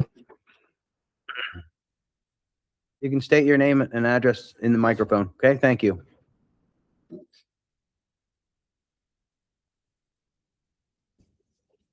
Oops. Slide it in for I'll be me. in concert. Okay. Mark Ezzo, 2904 Hill Road, Sellersville. I am in the technology business for over 40 years. Okay. I actually write neural nets, machine learning, and all that. One thing you want to be very cautious of, the technology that's going into the data centers is at end of life. What's going to come down the road 2 or 3 years is quantum computing. And a quantum computer this size, this size will handle any data, probably all the data centers in the country. So what you want to put in this is remediation. Instead of having a ghost town of a data center, make them put a fund in where you can recover the land, restore it, and undo any damage that building has done. Because this is the real reason why they're rushing so much. They know they're at end of life. The chips are at end of life. The procedures are at end of life. That's all I have to say. Thank you very much. Thank you.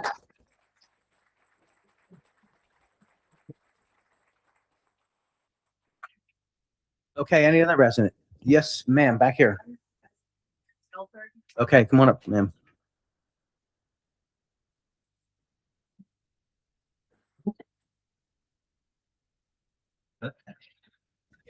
April Chow. I'm on Forest Road in Telford. Everybody has pretty much covered the gamut of the concerns, and we all know how long the list is. But I do just want to add, for those of us who live close by but aren't within the township, as some have mentioned, we are not outside the bounds of the consequences. So while this was mentioned with noise, obviously air pollution, and somebody had brought up wells, and that is one of my biggest concerns. One of the things with our wells is potentially running it dry, but also closed loop systems has been mentioned several times here in the meeting. But the more these centers go in, the more we realize that closed loop is a lie. It's a fallacy. There's always a consequence. Not only do we have to refill these systems often, but the question is, when you have to bleed the systems, where is the water going? So we have the hot water potentially going into the creek, causing environmental impacts, which goes downstream as well. But There are many of these centers that I believe it's called blowdown, where they are forcing the water back into the ground, which is then slowly but surely contaminating wells. So not only wells running dry, but essentially becoming gray sludge over time. So even in Telford, East Rock Hill Township, we are all going to suffer the consequences of this conversation. And what's our recourse going to be down the line? So I think there needs to be a broader conversation with local townships as well, considering the impact that we're all going to feel in the local communities and towns nearby. Thank you.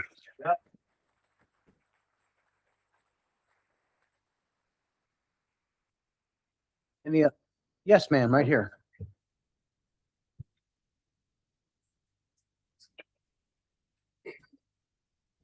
Jane Kramer's Maple Avenue in Sellersville. Welcome, Jane. Thank you.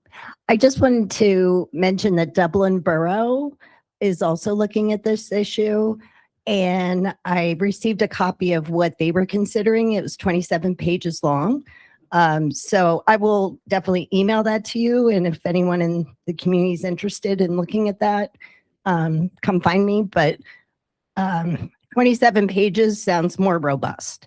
So I think that the idea of, just like I live in the borough, and I'm here speaking to you today, we're all connected and it can impact all of us. So encourage you to talk with folks in other townships and boroughs. Thank you.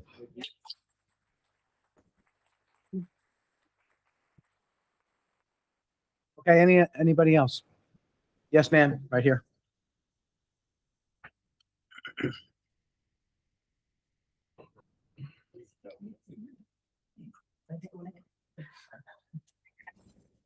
My name is Emily Bierley. I've been a resident of this area for over 43 years, but I live in Hilltown Township right now. Welcome, Emily. I work in a company that we specialize in point of use water purification systems. And for people who have well waters, I travel throughout the country, and water quality is a huge topic. And a lot of people aren't aware of how important, obviously, as human beings and everything that's alive needs to drink water. And there's PFAS, there's microplastics, there's cysts and contaminants that are causing irrecoverable diseases in our bodies and our environment. And so anytime that you're building, whether it's a data center or any construction, please be mindful because everything has runoff. So I just wanted to share that. Thank you.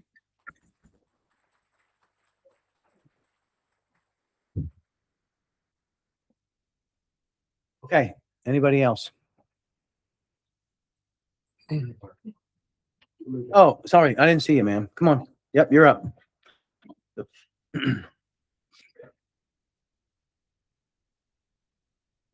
Hi there. My name Hi. is Kara Caltabiano. I live in Sellersville Borough, so That's not fine. exactly West Rock Hill, but still feel the impact of this. I just wanted to comment that water is an excruciatingly finite resource, and I believe it's less than 1% of it that's drinkable. So I think we should keep that in mind when we're talking about these massive systems that just consume all of our water. These are our resources, and these are billionaire corporations that are extracting them from our community and not giving us anything back for it. That's all. Thank you.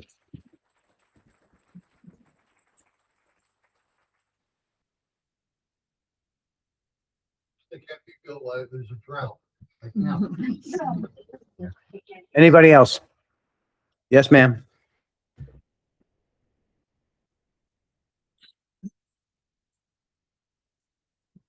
So Diane Yeager, Hilltown Township. Hi, Diane. Oh, there. sorry. Yep. So Diane Yeager, Hilltown Township. My question is police. Fire, who's going to cover that when they have an issue? We spent $1 gazillion, which I'm thrilled to death. I'm pro-police. Love you guys. But there needs to be something in there that they are going to take care of that, and they're going to pay for training and support. Like if there's a major fire, who's going to handle that?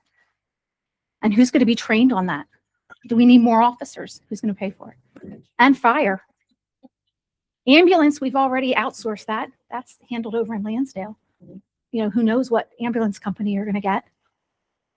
We need to put all of that down. So that's mine.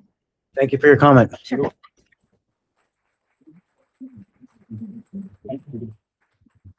Is there any other comments? I'm sorry. You already went 3 times, 4 times?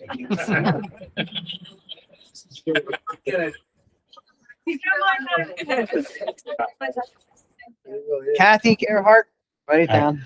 First, I apologize, I didn't shave my legs. So Lonely Road, sorry. right? Lonely Road. Yeah, Lonely, thank you. Mike Broder, part 9.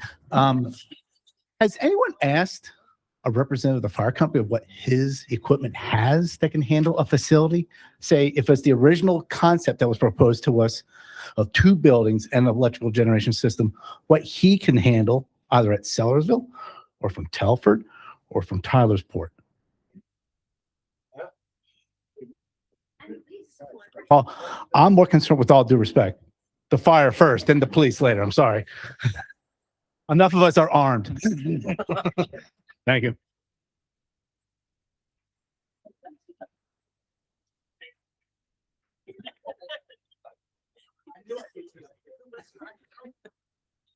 So, please do. Jerry, how are you? Good. Hi, Jerry. Jerry Grazzi, Telford Fire Company. Welcome, Jerry. I've listened to quite a bit. I don't understand a lot of it, but what I do understand is after 55 years in the fire company, we are being pressed to unimaginable limits. We have a warehouse on right behind PP&L. We have a warehouse out in Meeting House Road. We have a Wawa going in. You've got 4 fire companies that cover West Rock Hill. And for the residents that don't know, Telford Fire Company and West Rock Hill Fire Company have agreed any call that we get, either one of us, it's a dual dispatch. So you're guaranteed to get fire service. As the volunteer fire service depletes men and women, the runs increase. As far as equipment goes, I think most of the companies around here have very good equipment, very state-of-the-art equipment. But to put a warehouse out, to put a data center, something like that, you're going to draw resources from Montgomery County, Bucks County. It's going to be, it's just going to be a nightmare. Mm-hmm. So I agree. The fire aspect of a data center, there's so many different things between the electric, between the storage, the water supply, everything. And a lot of West Rock Hill does not have public water. So, you know, we would be doing tanker shuttles, which would be unimaginable. Just as a point of reference for an EV fire, a normal car, we carry 750 gallons of water on a piece of apparatus. We can put a car out with that. For an EV, the training says 15 to 20,000 gallons of water. And that means if an EV goes up on 309, you're going to have tankers doing a circle the entire day. Mm-hmm. So the fire aspect is very critical to this whole thing. Thank you. Thank you, Jerry.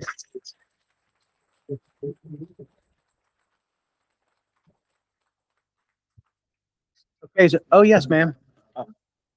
Now, if you can get someone that will give you their time. Okay, ma'am, can I ask you what? Robin Melody, what's that? Okay, you're up. To build off of a concern of fire and police, need Lauren your- Yard, Camp I- Rock Hill Road. Hold on. Wait, I need your name. Okay, sorry. Lauren Yard, Camp Rock Hill Road. Thank you. To build off of the police and fire, one area where you might want to explore is the kind of a give back to the township. maybe looking to build in some sort of explanation that they must build and pay for additional fire, houses, equipment, police, training, so on and so forth. You can define out how far that goes. That must be in place for X amount of time. Give them a year or two. If they really want to be here, they're going to wait it out. If they don't want to be here and they're looking for a quick grab, go somewhere else. To build on that as well, I think it'd be important to build out any sort of, if you go down that path, in the fire realm as well, from an explosive perspective. That's not something I've heard yet. Someone in the back, thank you for that idea. But I think we need to think about not just the smaller, I'll call it, from a fire perspective, but also if there are dangerous chemicals that could cause an explosive effect. I think that would be nice to include as well. Thank you. Very good. Thank you. Okay, is there any other public comment? Yes, ma'am.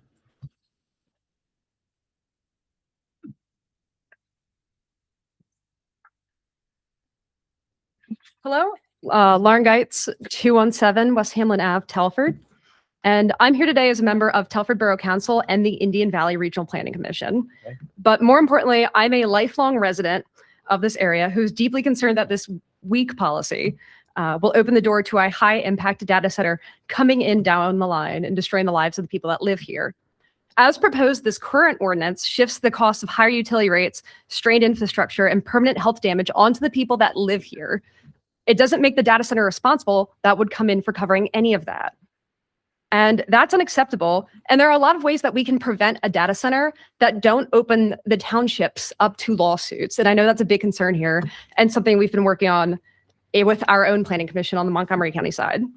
And I am encouraging and asking the West Rock Hill Township Supervisors to adopt at least 6-month or 1-year moratorium on data centers to pause the development while you establish proper ordinances. That has been a legal proof way for municipalities across Pennsylvania. It's been tested in courts multiple times to temporarily ban all data center applications and developments. And that would buy you plenty of time without any hurt feelings from anyone, even the data center guys, to get proper ordinances in, like Dublin's, and like the ones that are published by the Montgomery County Level Planning Commission, because they just put out their guidebook for municipalities last week. I don't think Bucks has done theirs yet, or might not be working on one, but there's a lot of great info out there. And you guys have been put in the pressure cooker for a month to spit something out that is new to everyone here. But please, I'm asking that you adopt at least a 6-month or 1-year moratorium on this. But anything less than that is hardworking families in this area covering the cost of people that already have like 6 beach houses. Like these guys they can wait. We can't afford our electric rates to go up. We can't afford to pay more for our water and sewer bills.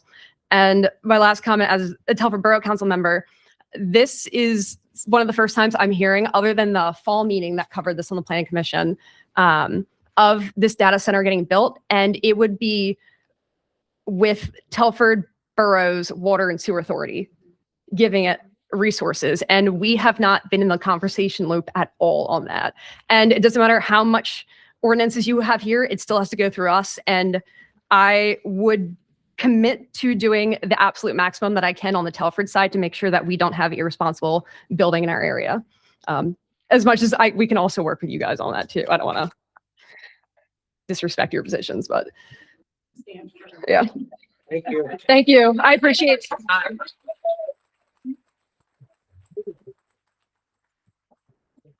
Any other public comment? Okay, seeing no other public comment, I will close the hearing. Correct, Mr. Keeley? If there's board discussion that you've already discussed. I do want to make a couple comments, because that comment right there is no data center that is proposed to go in this township. Mr. Keatley made that very clear at the beginning of the hearing. Secondly, this Board of Supervisors here is doing this to protect our citizens as well as us. We're citizens also. So we're trying to get ahead of the curve and to make sure that we come up with some kind of an ordinance so that we can try to keep out to the best of our ability. But if we can't, as he demonstrated, you have to allow for things in certain areas of your township. Whether you like it or not, this is Pennsylvania. And if you don't want to have data centers, then you got to get the state to outlaw them. And that hasn't happened yet. So the three supervisors who are elected by you folks, and our job is to try to guide, manage, and help keep our way of life for us. Neither one of us three want to see a data center go in and destroy the way of our life is. Can you please silence your phones? It's a requirement when the meeting starts. Thank you. Anything that we do is to try to protect. And as you all know, if we don't do something, this meeting's public. Before next month's meeting, the data center could put an application in. And then where are we? We'll talk about that briefly here with the attorney and what the options are then. So that is why this board advertised this in February, to try to get ahead of things, to make sure that we were protecting our community. It's our number one goal: health, safety, and welfare of our community. I'm going to make sure that everybody's clear of how we feel. This is not to let our data centers come in and ruin our township, okay? It's to protect our township. Thank you. Yep. I was going to make a comment as well. So I think if you don't know me, I'm Dave. I've been a lifelong resident here. I love this township. I mean, it's awesome to see all the deer, the wild resources out there and running around and stuff like that. That's the last thing I want to see, and I need them for my job. I'm in IT, so I've been in IT for 30 years, but with our facilities, they're in Chicago and they're in Virginia at large, basically industrial parks down there where there's no residents around. So it's really hard to look at this, but you look at it and you're like, no, that doesn't fit West Rock Hill. I mean, we know what West Rock Hill and Sellersville, Percy and Telford all looks like. I mean, I grew up here. I remember seeing, the fields and stuff like that. That's what we're here for, right? I think everybody knows that. We're here for that. I believe, I don't know if Hal has anything to say, but I just have, actually, it occurred to me, I have one, is batting cleanup. Is there anybody down the hall, out in the parking lot, who's a resident who just hasn't got up here yet? I'm not sure. Okay, just checking. Okay, you good, Hal? Thank you. I'm good. All right, I do want to ask Mr. Keatley, because this is important, because not doing anything is not really good as far as protecting the community. As it was explained to me before, adopting an ordinance can always have amendments made to it. We can make changes, we can add things, and that is one of the reasons why we wanted input from everybody to try and incorporate the things. The gentleman over here from Cat Hill Road, excellent background, very good informational stuff. And I think Mr. Keatley took a lot of notes, and I think a lot of this stuff can be incorporated. I personally was already thinking about the fire companies and the police, and the demanding revenue or something towards those, towards our infrastructure when it comes to that. So where we go, as far as creating an ordinance, we need to try to make sure we have a bulletproof one. Nothing's ever going to be perfect, but as he may say, we can continue to add amendments to this ordinance. And with that statement, I'm going to turn it over to Mr. Keatley to clarify some of the things that we have discussed. Right. So I guess how I can put this at this point is that when you have an ordinance that's introduced and advertised, and somebody, before it's adopted, tries to come in and take advantage of the old zoning ordinances, sometimes they're able to do that. It's not clear cut, but we have something called the pending ordinance rule. And that's why we wanted to get this introduced and advertised in February, basically the first chance we got. But we're required to give other agencies a certain amount of time before we can actually have our public hearing. So we can't introduce it, vote on it all in the same night. There's a lot of public notice provisions. If the board were to direct substantial changes to be made to the zoning ordinance tonight, they would not adopt it tonight. They would basically direct me to implement those changes on this draft. re-advertise it for another public hearing, and that would be done at our May meeting. On the other hand, if it was adopted tonight, another option would be to tell me to immediately prepare the amendments to what was adopted tonight and then bring it back at the first chance, which I think the way the timing works out would be our June meeting, to then consider adoption of the amendments, which would then incorporate everything that we've heard tonight, all the planning commission's comments, and any other changes that the board may direct. So that's what our options are at this point. Or you could vote to decline the ordinance altogether. So as far as a moratorium goes, I've never heard of that being done in Pennsylvania. I've heard of a curative amendment. I don't know if that's what was being discussed about. Sometimes the township can initiate a curative amendment process to its zoning ordinance where they can say, our zoning ordinance is deficient. We don't provide for this use or that use. Let's put a hold on things. Anybody who tries to come in and bring one of these new uses that we've identified as not being in our ordinance, they may not be able to do that. But you can only invoke that curative amendment provision once every, I think it's 3 years. So if you do it, you might be precluding yourself from, if there's some new invention or new use that is established next year, and we don't provide for that, we couldn't take advantage of the curative amendment provision at that point. So no, I mean, flat out, we cannot ban a certain use in a community unless there's a state law that tells us that we can. How can something come in that egregious with water usage under that situation? You can have a moratorium under a drought. I've never heard of a moratorium as far as creating a temporary ban on a particular zoning use. I of course will research all of the comments that have been made tonight, but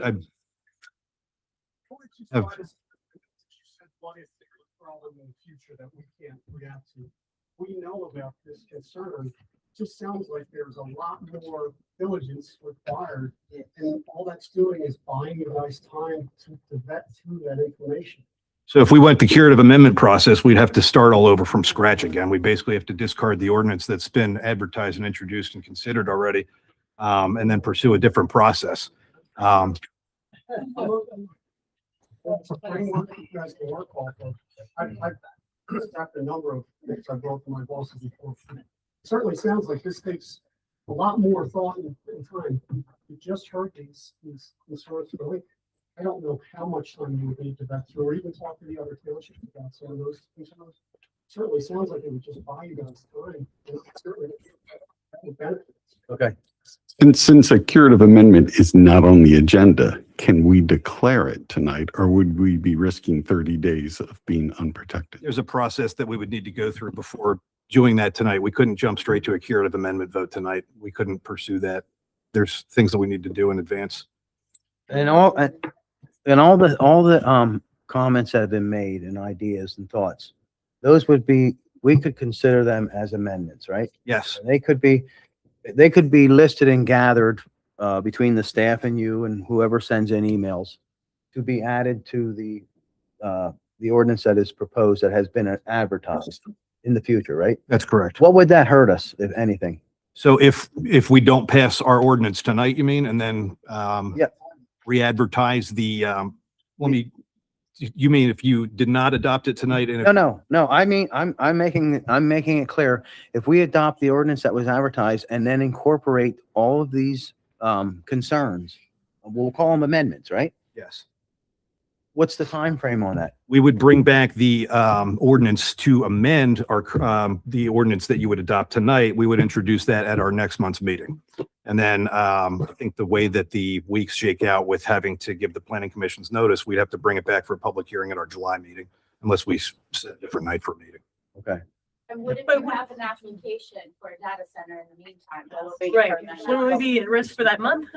We're going to be at risk, I believe, right? Well, if we don't pass anything now, there's not really any regulations possibly. Yeah, If we pass something now, then there's at least something. Me personally, I don't think that we can take the chance of not having something in place to leave ourselves open. If somebody were to, people are watching this meeting. If somebody were to bring a plan in place before we have something adopted, all of you folks are going to be as upset as I would be. So I do welcome all of the concerns and the ideas and the changes, which still can happen. But to get something in place so we have a start, amendments can be made. We can incorporate everybody's comment and concern in amendments. But to do nothing, I think is wrong. Hold on. We asked for public comment. Now, if you want to speak, ma'am, you have to come up here to the microphone. Nobody can hear anything from anybody that's in the audience. You understand that, right? Hi, Joanne Natale, 113 Ridge Valley Road. Okay. I'm just wondering, I like the idea of the moratorium. I understand what you're saying about it can't happen tonight and something should happen tonight. Is there a way that we can pursue both? Can we start the process for a moratorium, have a shell or whatever we have now as an ordinance that is lacking some due diligence that we need to add to, but have that at least in place and also start a moratorium process so that we have protection on both sides? Suppose at next month's meeting that we could consider some type of initiation of a curative amendment process at next month's meeting. If we identified that it would be worth it, we'd have enough to do so that we wouldn't need to do it again in 3 years. But that's not something that we could declare tonight. No. The only thing we can do tonight is act on the resolution that the ordinance that we have advertised, right? You can adopt it or ask me to amend it and re-advertise it or decline it. Okay. Unfortunately, the procedural loopholes for changing zoning rules apply to everybody. They're required to apply and be applied equally. So we got a sketch planning going, hey, we were thinking about this. That's why we put together this. When I was more involved with historic preservation down in Philadelphia, I remember being yelled at a couple times from some of them that the perfect should not be the enemy of the good. So this is one of those situations where it's kind of like when you're stuck with the donut spare that you get in the car and you're driving someplace, and the donut spare will get you to where you need to go. Although it'd be a lot better if you actually have the full size spare in the back to give you more reliability.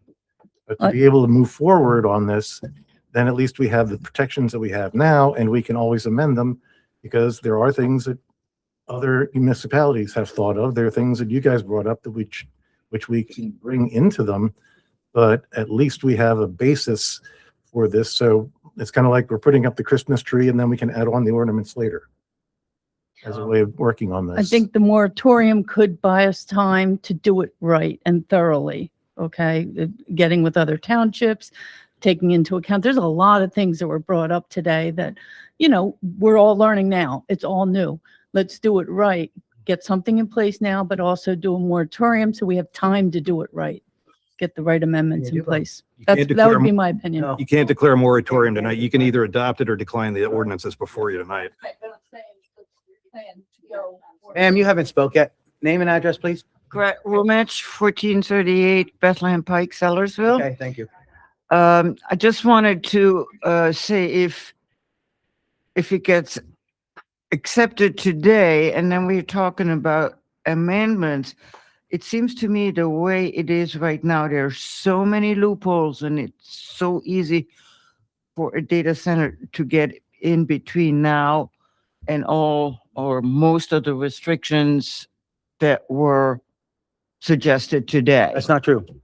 Right, Mr. Keatley? If we adopt the ordinance tonight and with the understanding that we are going to have you incorporate the amendments, they cannot come in, somebody could not come in and put a plan in place. They shouldn't be able to, no, because of the pending ordinance rule, but they could always try and overcome that pending ordinance. We're going to make amendments. All this information that was collected here tonight and concerns, there are definitely going to be a lot of amendments made to the ordinance that we put in, that we advertised. And there's going to be a hearing That about the has amendment. that has to happen. Absolutely. We'll be discussing this in the future. It will not be, everything will be public. However, my position is we have to do something tonight. We cannot let this sit, or we're going to be open for something possibly. Yes, sir. I give my time to her. I think she has something very important to say. Dennis Fainor, Salem Old Mill Road. Okay. Oh, okay. Okay. Angela Goodwin, Tabor Road.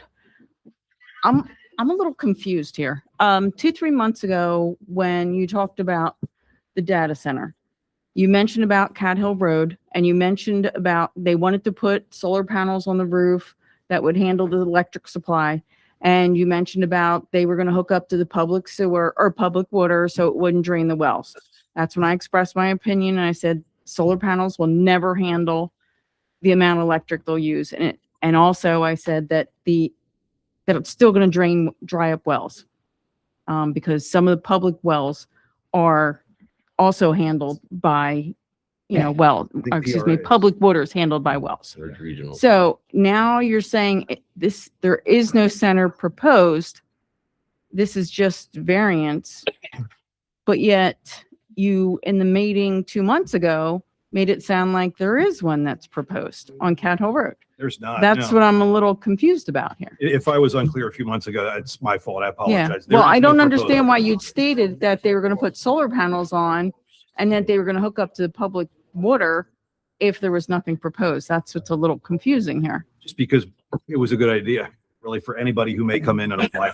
It had nothing to do with that presentation that was given last year. No, it wasn't last year. That was like 2 or 3 months ago. That was the discussion regarding putting an ordinance Right. together. Like I said, it was. That wasn't a plan. There was no plan. Well, no, We're but trying he to get had ahead of mentioned the curve. about Cat Hill Road and about the solar panels on the roof and about the public water. That's why, like, we could go back 2 or 3 months and you could see it, because I responded. I told you I was very much opposed to this. And that's why I'm just, like I said, it's a little confusing now. Now you're saying it's just an ordinance. It's Well, not proposed. There are a couple, if I can kind of jump in, there are a couple different levels when somebody comes in and is thinking about building something. Usually you'll come in and you'll just do a bit quick AI sketch or a charcoal drawing, like some of the charcoal drawings we have up here, the historic houses go, this is what we're thinking about doing. But it's not a formal application. So it doesn't trigger the clock to start running. It's like, hey, we were thinking about doing this. Okay, so What do did you you think? have an application or proposal or anything, a phone call, a conversation with plan. anybody? It was a sketch plan. There was a sketch plan. It was an informal thing. It was only a discussion. There was nothing brought to the planning commission or anybody. Okay, so somebody has talked to you, so, Created by design. right? Yes. Had a presentation about. Okay, that's what I wanted to be Yeah, clear back, about. that I back went around through. August, we had August or September, we had somebody looking at the site. Okay, all right. So this is I just more- wanted to make sure everybody's kind of clear Yeah, about that, this is- because it's Yeah, so this is kinda- closer to the 16-year-old going, Dad, I want a car. And I want the Corvette. Like, no, you're getting a Chevette at best.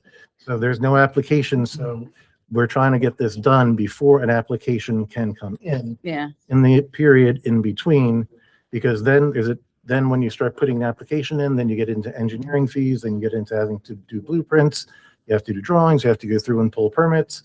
Whereas just getting a sketch of, hey, we were thinking about doing this and I can quick mock this up on but the somebody's GIS. thinking about it. And That's we- what's concerning for everybody. We all have to try to get ahead of the curve, but we all know one thing.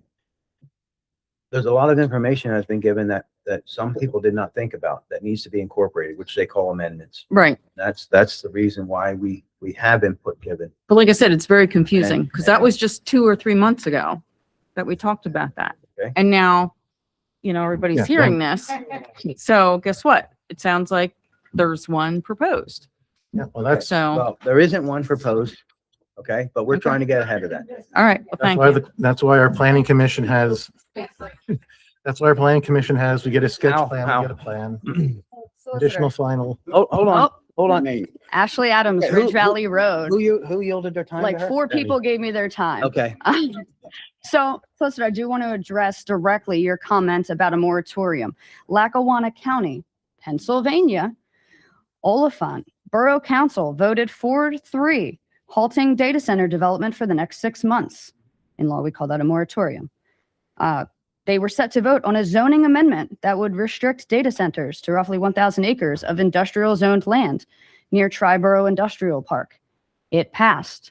There is a 6-month moratorium. We can do it. There's nothing stopping us. Why don't we discuss that further? Because while council, you've said that we can't, it's already been done in Lackawanna County, Scranton area. I think we. Let's discuss it further. Like, we're not the first, even though we could be. Who's challenging? Who's challenging it? We don't know yet. Exactly. Yeah. So therefore, If I they're mean, challenging it, we're not interested in hearing that voice. so for your consideration, it's already been done. Thank you.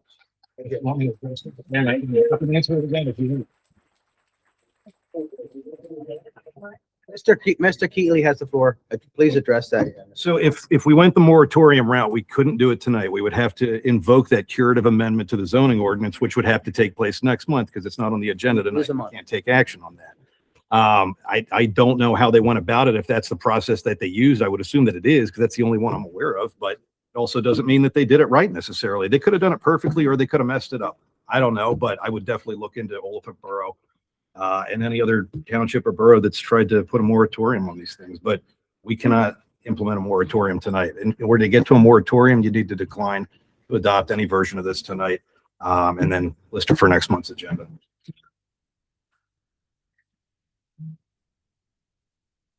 All right, Mr. Rice. All right. At this time, I'd like to make a motion to approve ordinance 256 as is and to direct our township solicitor to immediately begin preparing an amendment to this ordinance, including all of the additional public comments and requests made at the previous Planning Commission and Board of Supervisors meeting, as well as in tonight's hearing, to be included in the new version of this ordinance to be introduced in next month's Board of Supervisors meeting. I would also like to add any concerns or comments that come in electronically. Correct. To the staff and the manager to be incorporated by the solicitor into the amendments. Is that clear? Yes, it'll be ready for introduction next month at next month's meeting. Okay. Manager. Okay, so that's a motion made. Do I have a second? I will second. Okay, motion's been made and second. All those signify by saying aye. Aye. Aye. Thank you all for coming and your input on this situation. And when we will be incorporating all comments and concerns as amendments Next month. next month. We're saying that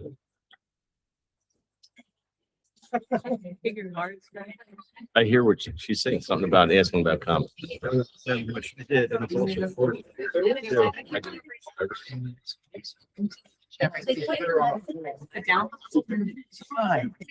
wanted me to give them out.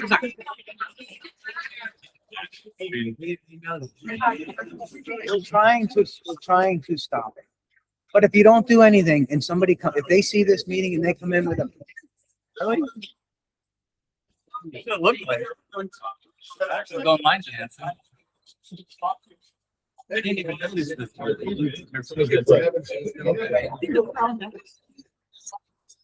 Not a great comment. Yeah.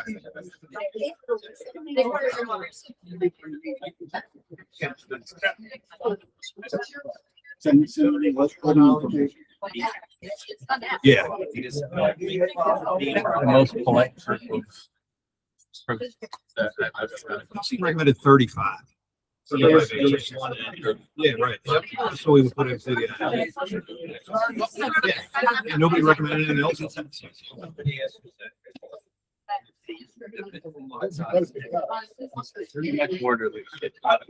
Setbacks. Yeah, exactly. You're sitting in front of the Setbacks from residential zones or setbacks from any neighborhood? Excuse me,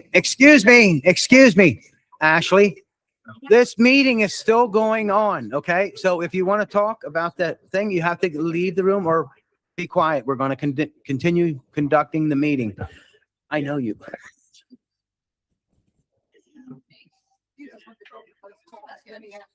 Yes. It's a company. There's There's no application. I give my national land development. National Land Presentation. Development. I knew that wasn't right. I knew it was a group. Thinkers that shirt all the time. Greener by design. They must work with national land developers. National land developers might have just been the purchaser, and then they would have been the developer.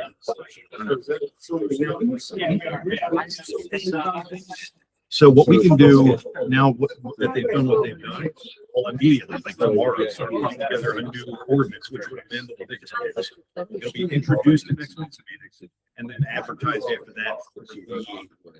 Something in July, we need to give them 30 days. Yeah. Yeah. Too much information. Yep.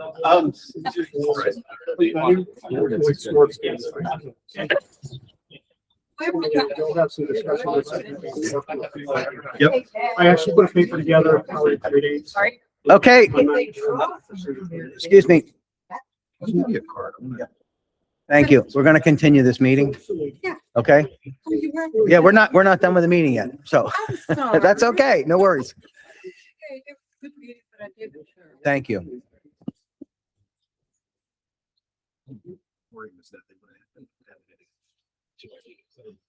Excuse me. You have Greg's number? You have Greg's number? Okay. Send him your comments. I want to try and continue this meeting. We're not done with our meeting yet. No problem. I just want to try to make sure that you. All my cards were in my bag over there, but let me just give you a card for you right now. Hey, Chief. Hey, we work for you. You know that. But we.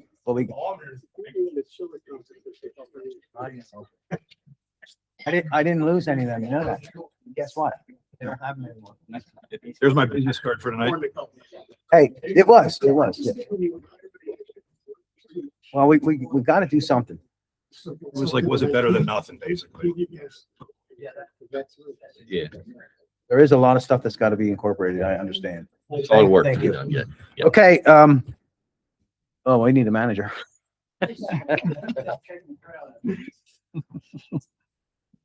So, with the hearing being done, over with, Mr. Keatley, is there anything else on the solicitor's report? No, that's all.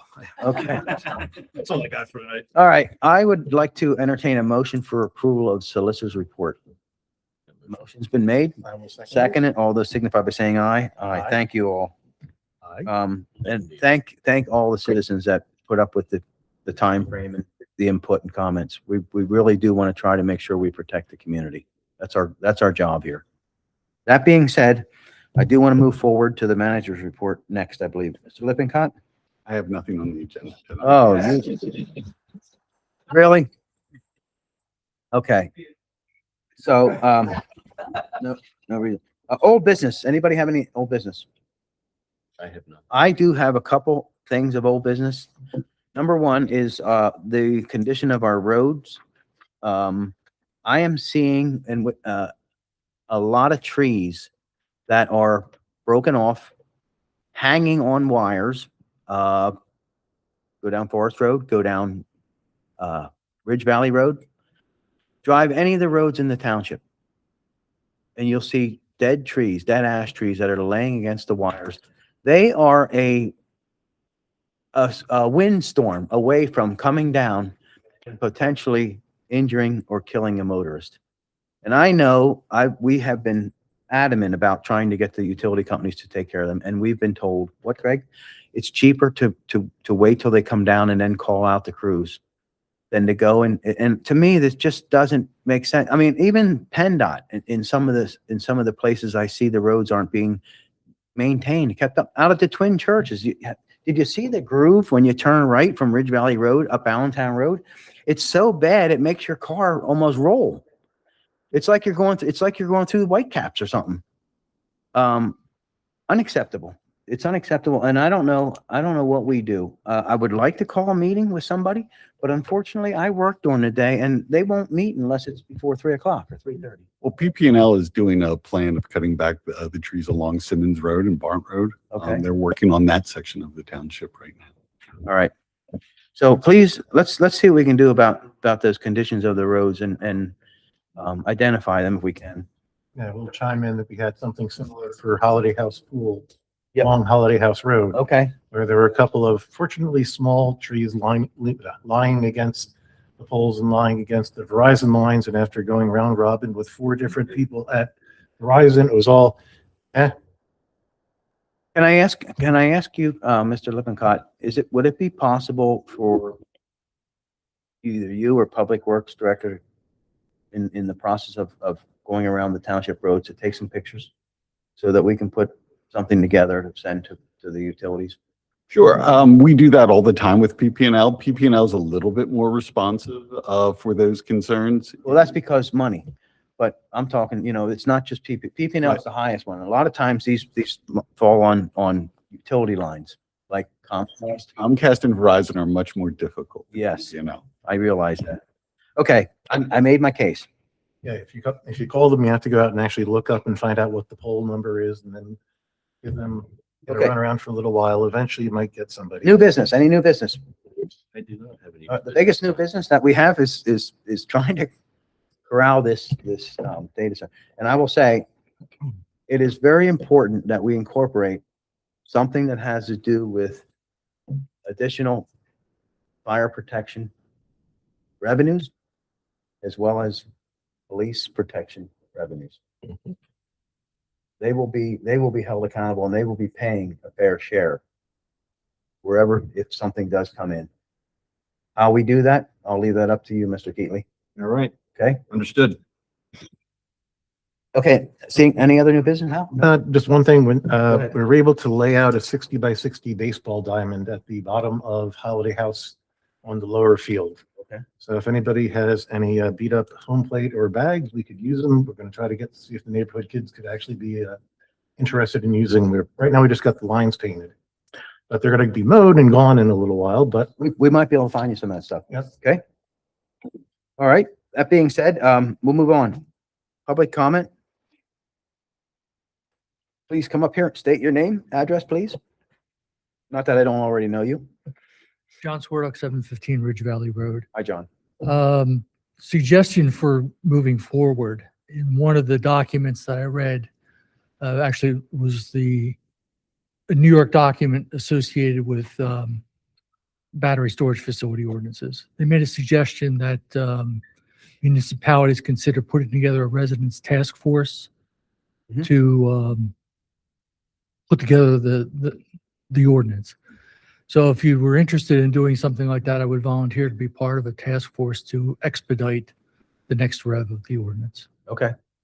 I will accept like that and thank you for that, because I heard some people speak tonight that I think would be very valuable. to I that- did as to well. that group. Thank you, John. Thanks, John. It's a great idea. that might be good before the next planning commission meeting. Okay. So we will give Mr. Lippincott the idea. Thought if we do decide to do something, we would have to do that in a public meeting under Still a public meeting. right. You'd have to put it on an agenda. We'd have to put it on an agenda so Yeah, that you could have public we'll comment. do it the right way. We'll go about it the right way. But thank you for the comment and the idea. Okay, any other public comment? Seeing none, I'll entertain a motion for adjournment. I mean, we do need to go into executive session. Is that correct? That is correct. We have legal and personnel matters to Okay, talk about. thank you. Thank you all for coming. Chief, thanks for sticking around. Thanks, everybody. Well, say hi to everybody. Thank you. It's gonna be tough. You made the job a lot easier. I did a lot of, keep my mouth shut so they didn't fire at me.